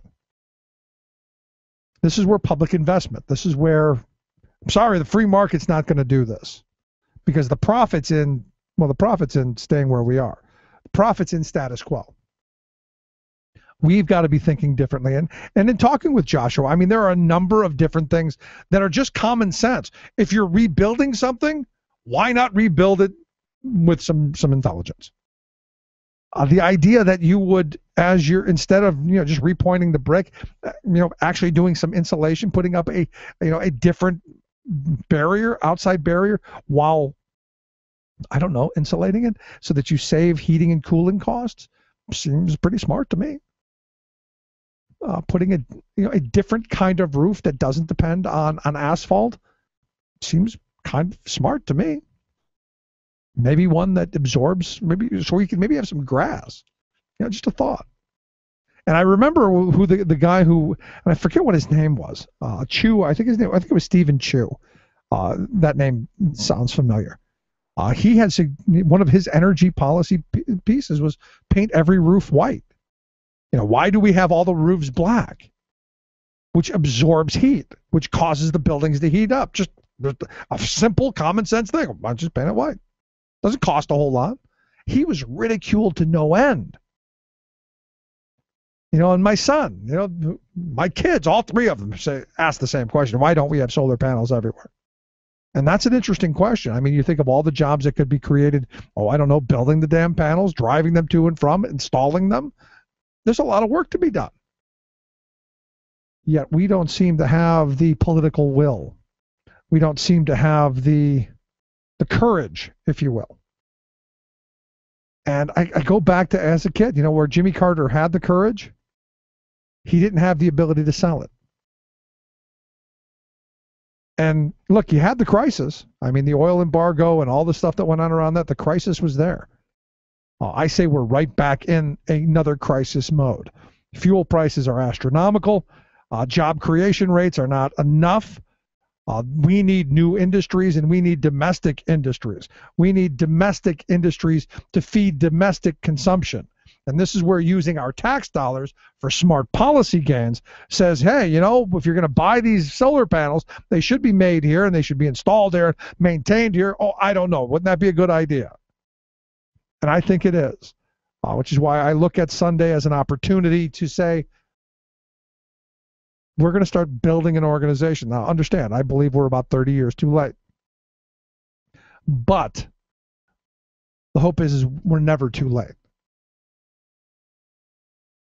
I remember, talking about the ozone layer, that, we're saying we're getting to a point to where we can't fit, it's just not going to fix itself. Now I read a report that by 2050, possibly in my lifetime, the damage that we did through the aerosols and those things, and the fluorocarbons and all that the ozone is going to close itself. The holes in the ozone is going to close itself.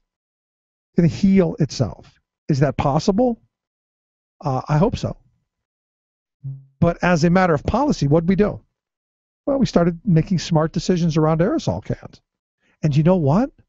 Society continued. How many people are old enough to remember acid rain? When was the last time you heard anybody complain about acid rain? You know how we did away with that? You know how we fixed that problem? Took lead out of gasoline. And the thing that bothers me is you didn't even need the lead in it. The only reason that they put the lead in is the cheapest additive that they could find to stop the engines from knocking. That's it. There was another additive they could have used that wouldn't have produced the effect that it did. You're putting lead in the air. But it was more costly. So again, the free market had decided that the cheaper option was best for the individual company, and that society would bear the costs. We would bear the externality through having the acid rain and all of the breathing problems that came out of it. As a young kid back in the 70s, I suffered from asthma horribly.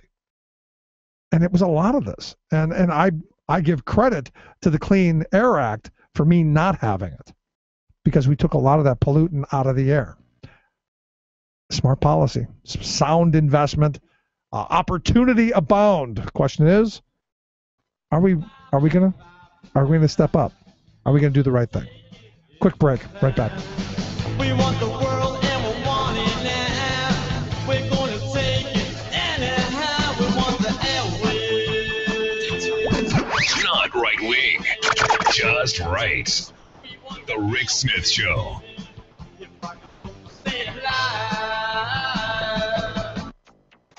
I'm delighted to announce that a new voice will be joining our climate advocacy efforts. Leo DiCaprio takes on his biggest role yet. Black lung coal disease on the rise again. Plus, polluter front groups attack scary actors and musicians for speaking out on global warming. All of those attacks and more straight ahead. From BradBlog.com, I'm Brad Friedman. And I'm Desi Doyen. Stand by for 6 minutes of independent green news, politics, analysis, and snarky comment. Together, we can solve this problem, but it will not be easy. It will take courage, sacrifice, and true leadership. Oh, sure. Like I don't have enough problems. This is your Green News Report.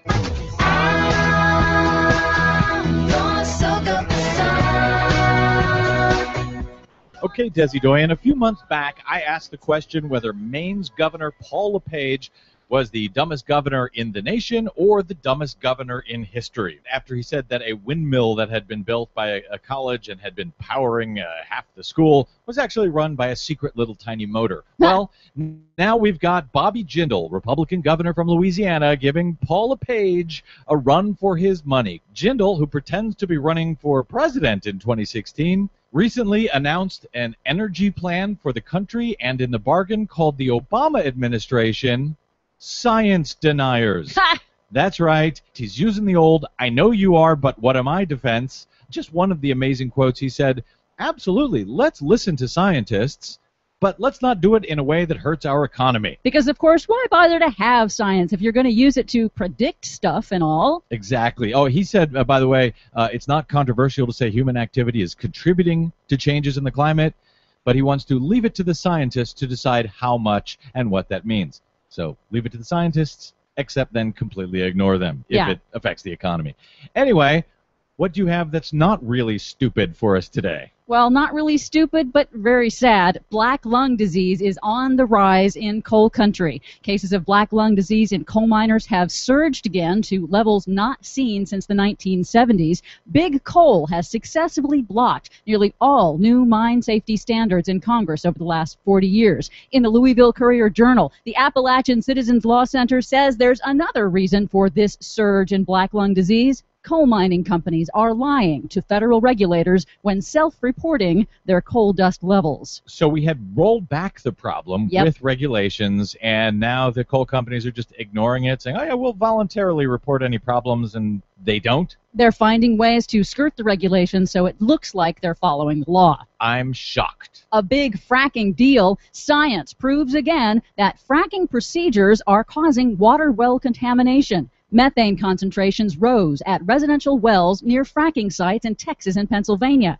and had the same chemical signature as the produced natural gas nearby. It's caused by shoddy well casings. Just like in the BP oil spill, researchers said the cement used to seal the tubing around these natural gas wells is failing, allowing explosive methane gas to migrate out to underground water supplies. I don't understand. Haven't the oil companies self-reported that everything's just fine and they're doing a great job? Yep. Leonardo DiCaprio is taking on his most important role yet with the United Nations. UN Secretary General Ban Ki-moon has appointed the Oscar-winning actor to a new position. Today, I'm appointing him as our newest United Nations Messenger of Peace, with a special focus on climate change issues. DiCaprio will address world leaders at a special high-level climate summit at the UN headquarters on September 23rd. That's 2 days after the massive People's Climate March in New York City, the largest demonstration for action on climate change to date. DiCaprio puts his money where his mouth is, giving more than $10 million to ocean conservancy projects and leveraging his global celebrity. I'm standing here today as a concerned citizen of this planet. A concerned citizen with $10 million to spare. Who believes that this is the most important issue of our time.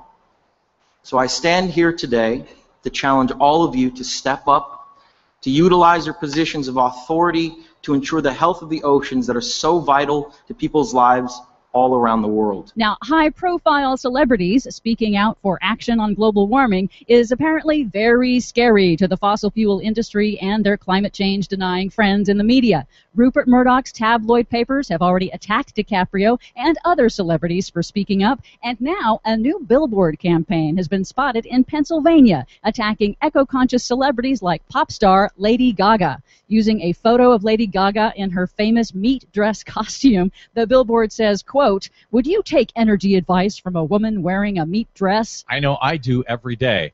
That that billboard in Pennsylvania is totally going to change this entire fight. For much more on that and all of the other stories we couldn't get to today, please check out our website at greennews.bradblog.com. While you're there, please consider a donation to help the Green News Report stay on your public airwaves until Mr. King of the World gives us $5 or $10 on his own. $10 million? Really? Yeah. From bradblog.com, I'm Brad Friedman. And I'm Desi Doyen. And this has been your Green News Report.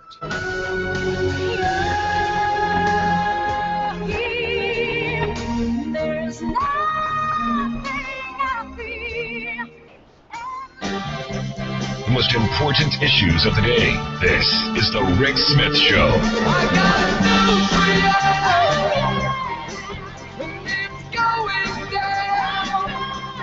So the school officials there in Neshiminy High School here in Pennsylvania. I just love saying that. And that's probably the whole reason that I even bring it up is Neshiminy. I don't know why that makes me laugh. But Neshiminy High School here in PA, they have suspended their student editor of their school newspaper and the faculty advisor, all because they refused, under any circumstances, to use the dreaded R word. And evidently, the Neshiminy High School is their athletic teams are called the Redskins, the Neshiminy Redskins, and evidently the student editor and the faculty advisor of Playwikian, which I can't figure out either. I just want to say that as well. Playwikian is the name of their newspaper. They just printed an R with a long line next to it. So it's like the R word. The principal, not happy, had threatened a number of times in the past to discipline the paper and the editors for refusing to print the R word. He then, once it came out, confiscated the copies and deducted $1,200 from the paper's account and, well, blocked access. So the kids are getting a really good education here. They're getting the education of how the real world works at Fox News. Anyway, to find out what's going on around the world and in Washington, D.C., I've asked Justin Duckham, Talk Radio News Service. Justin, thanks for taking time for us. Uh-oh, did I lose him? I believe I did. Oh, I'm sorry, I'm here. You were sleeping, weren't you?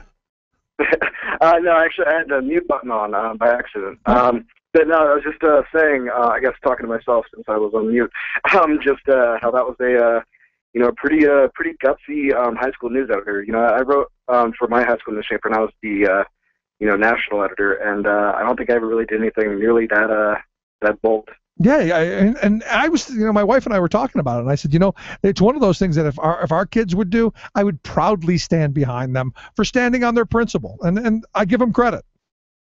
Yeah, absolutely. I mean, this is it is essentially a racial slur, and the fact that the school would kind of fall on that side is a little bit ridiculous. And as you mentioned, it teaches a pretty awful lesson, especially when the entire idea of having a high school newspaper essentially is sort of to give the kids who run it sort of a civics lesson.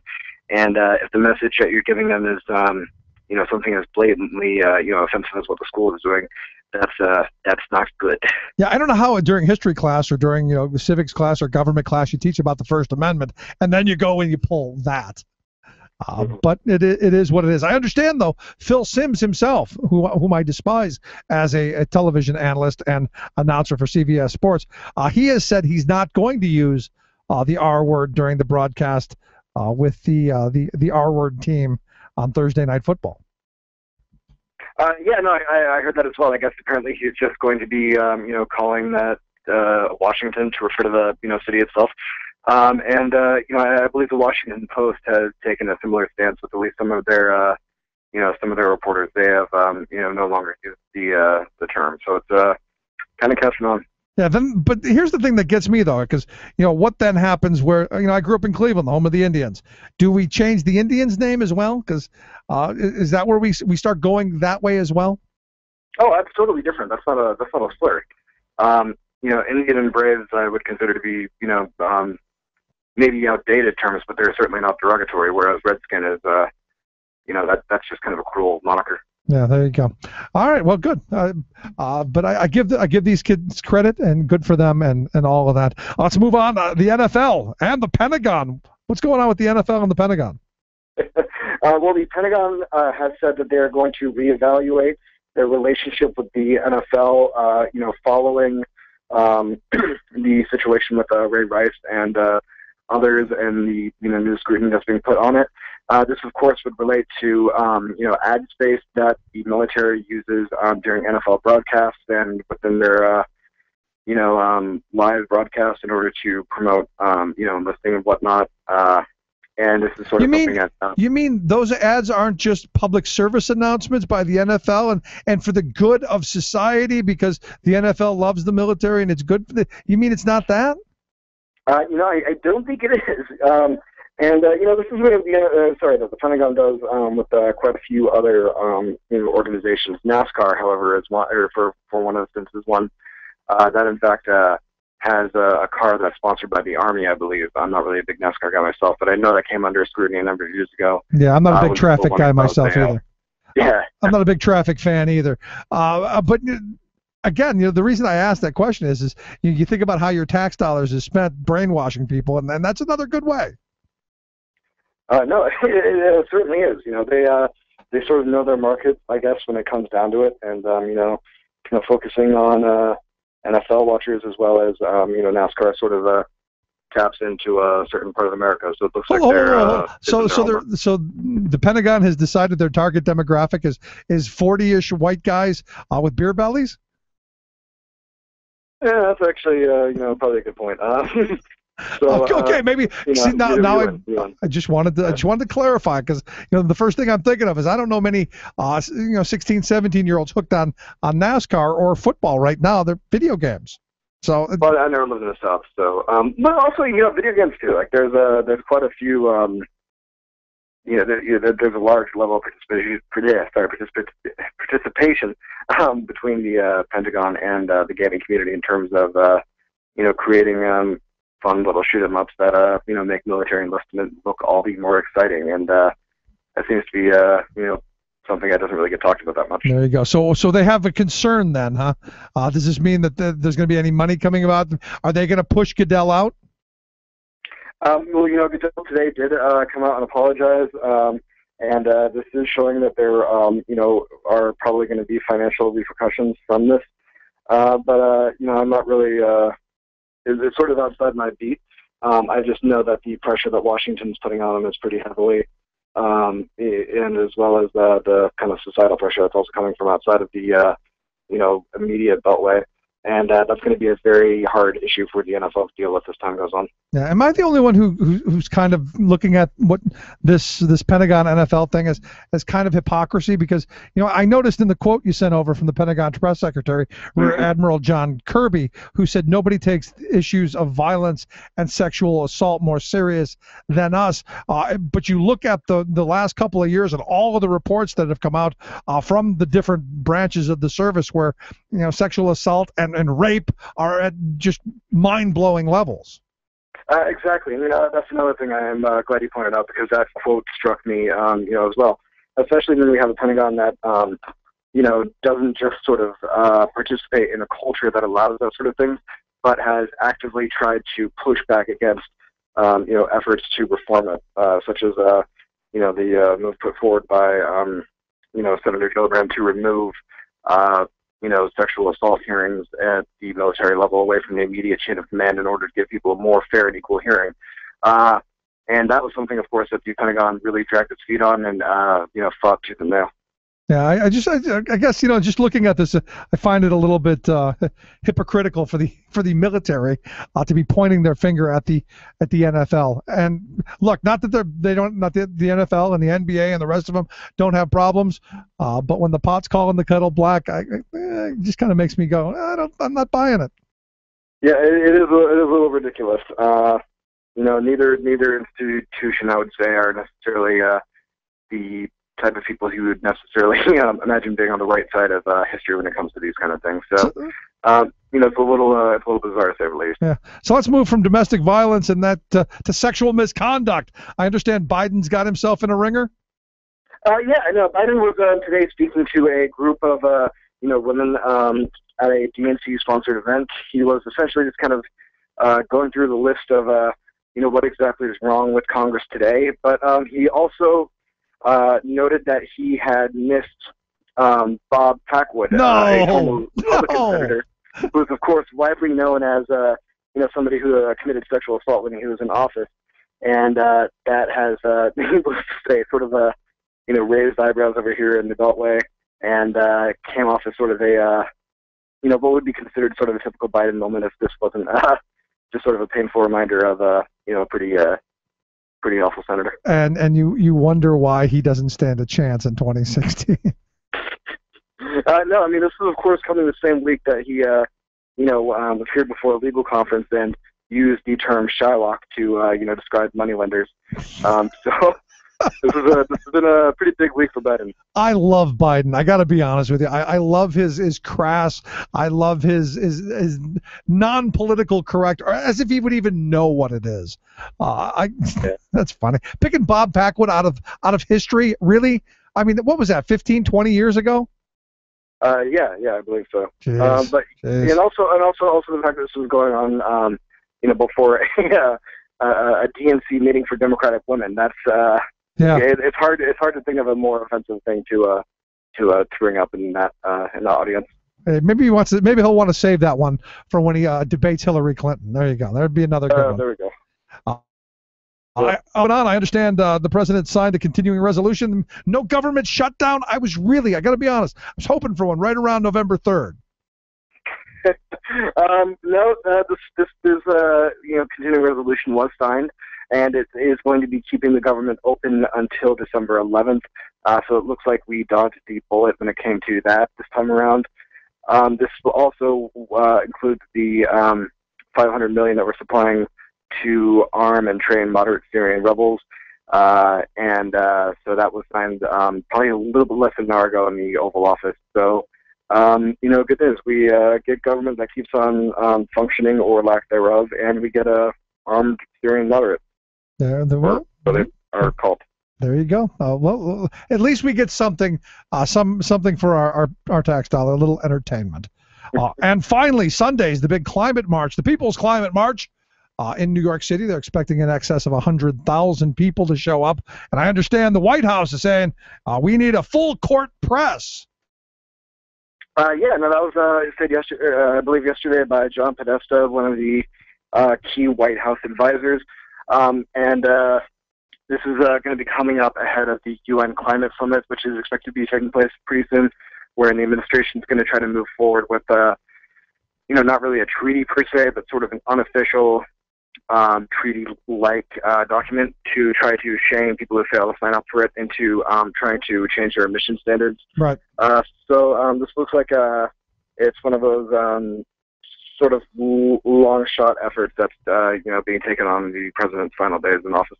Nice, a little final days, 2 years. Long shot. Yeah, No, but I mean, I don't have to tell you, the last 2 years of I know lame duck administration where you're already kind of disenchanted and have a Congress that doesn't function. Right. And when the Republicans win the Senate, it's going to be even worse. There we go. So there you go. Justin, always great talking with you. Have a great weekend. Hey, thank you, Rick. You have a good one. Thanks so much, Justin Duckham, Talk Radio News Service. Quick break. Stick around. You're listening to The Rick Smith Show. We're working people. I'm the talk.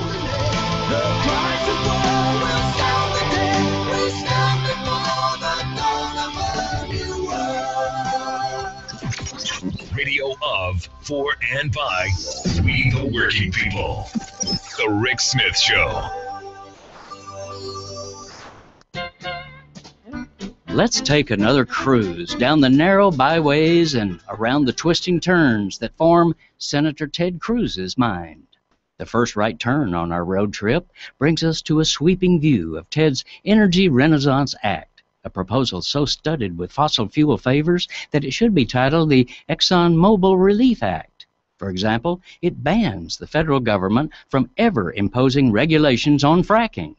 He also includes a congressional edict to approve the Keystone XL pipeline, plus a requirement that any new EPA regulations must get a vote of approval from Congress, as well as a nifty plan to alleviate Native American poverty by opening up their tribal lands to oil drilling. But let's cruise past that and go off-road on this obscure money trail. It leads to an expansive new opening in our election laws that Cruz hopes to carve out, making it simpler for plutocratic billionaires to outright purchase lawmakers. Like, for example, him. Ted's bill would, quote, allow unlimited direct contributions by citizens to candidates in federal elections. Good grief, this is the Koch brothers' wet dream act, for it legalizes bribery. They could openly write huge checks to politicians in exchange for the politicians promising to do political favors. Favors like what, you ask? Just take a hard right turn from Ted's bribe a lawmaker scheme, and you'll come upon a bright, flashing light representing an idea for a huge corporate favor that popped out of his head in July.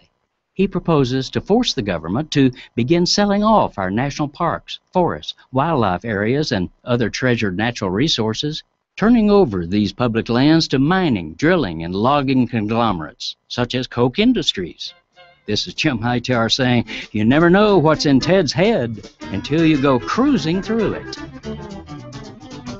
Hightower's commentaries are brought to you by the Hightower Lowdown, the monthly newsletter with Hightower's populist take on what the powers that be are up to. Find out more at hightowerlowdown.org.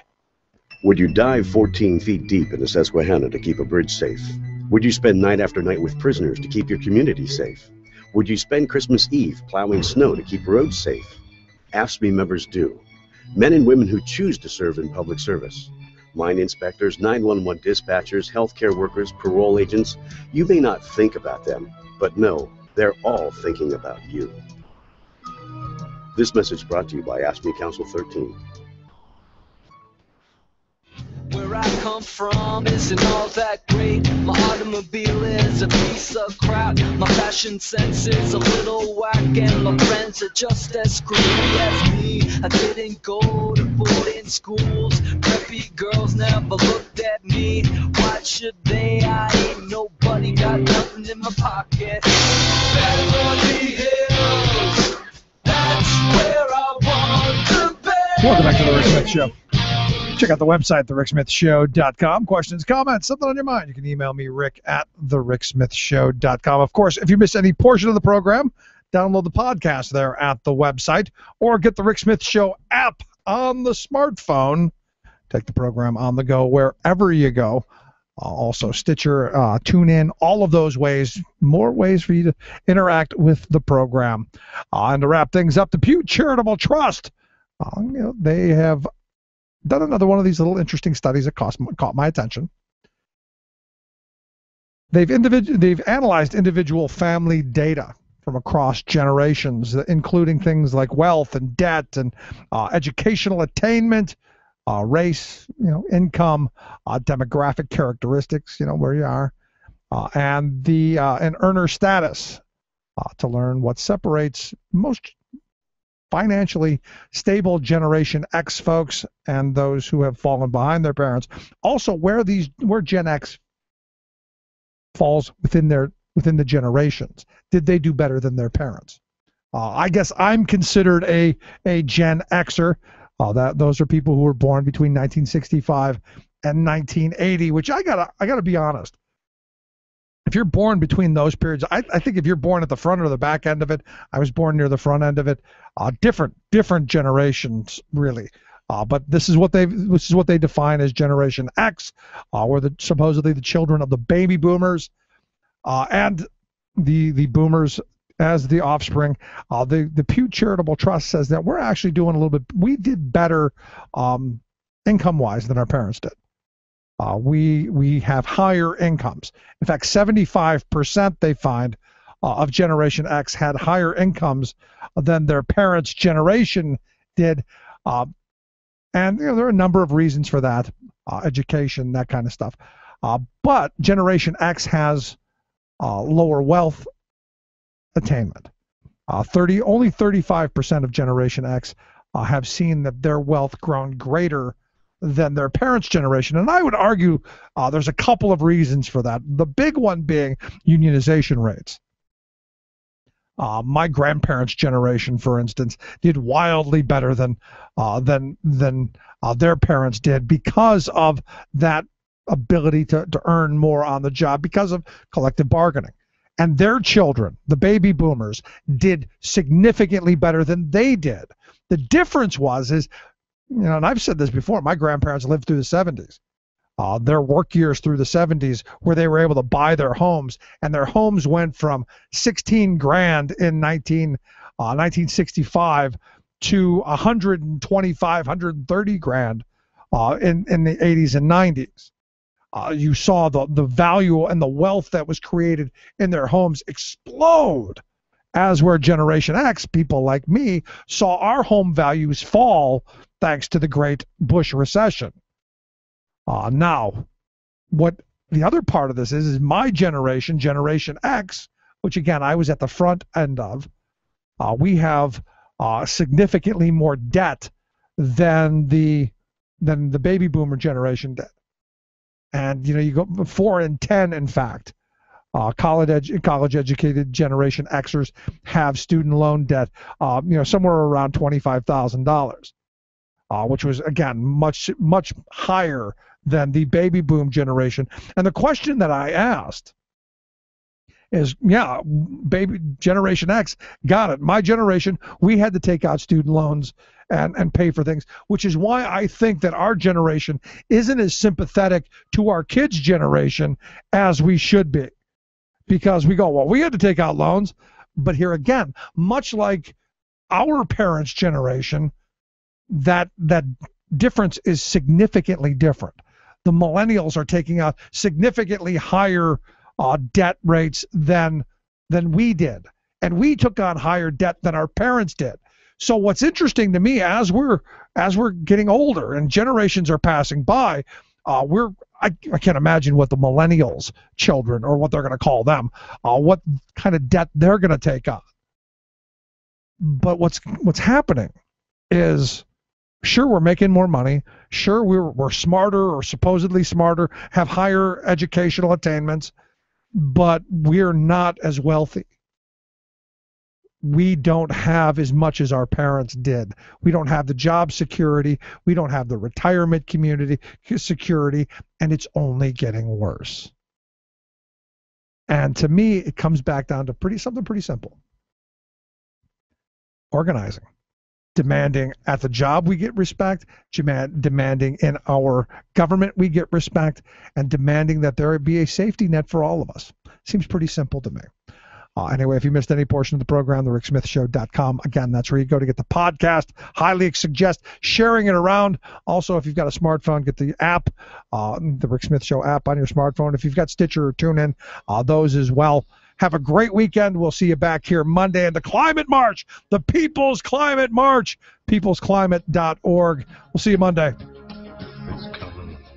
You've been listening to The Rick Smith Show. Together, we can make America better. Email rick@thericksmithshow.com or interact with us anytime at thericksmithshow.com. Until next time, this has been The Rick Smith Show, where working people talk. It's coming like time flood beneath the lunar sway. Imperial, mysterious, in amorous array. Democracy is coming to the USA.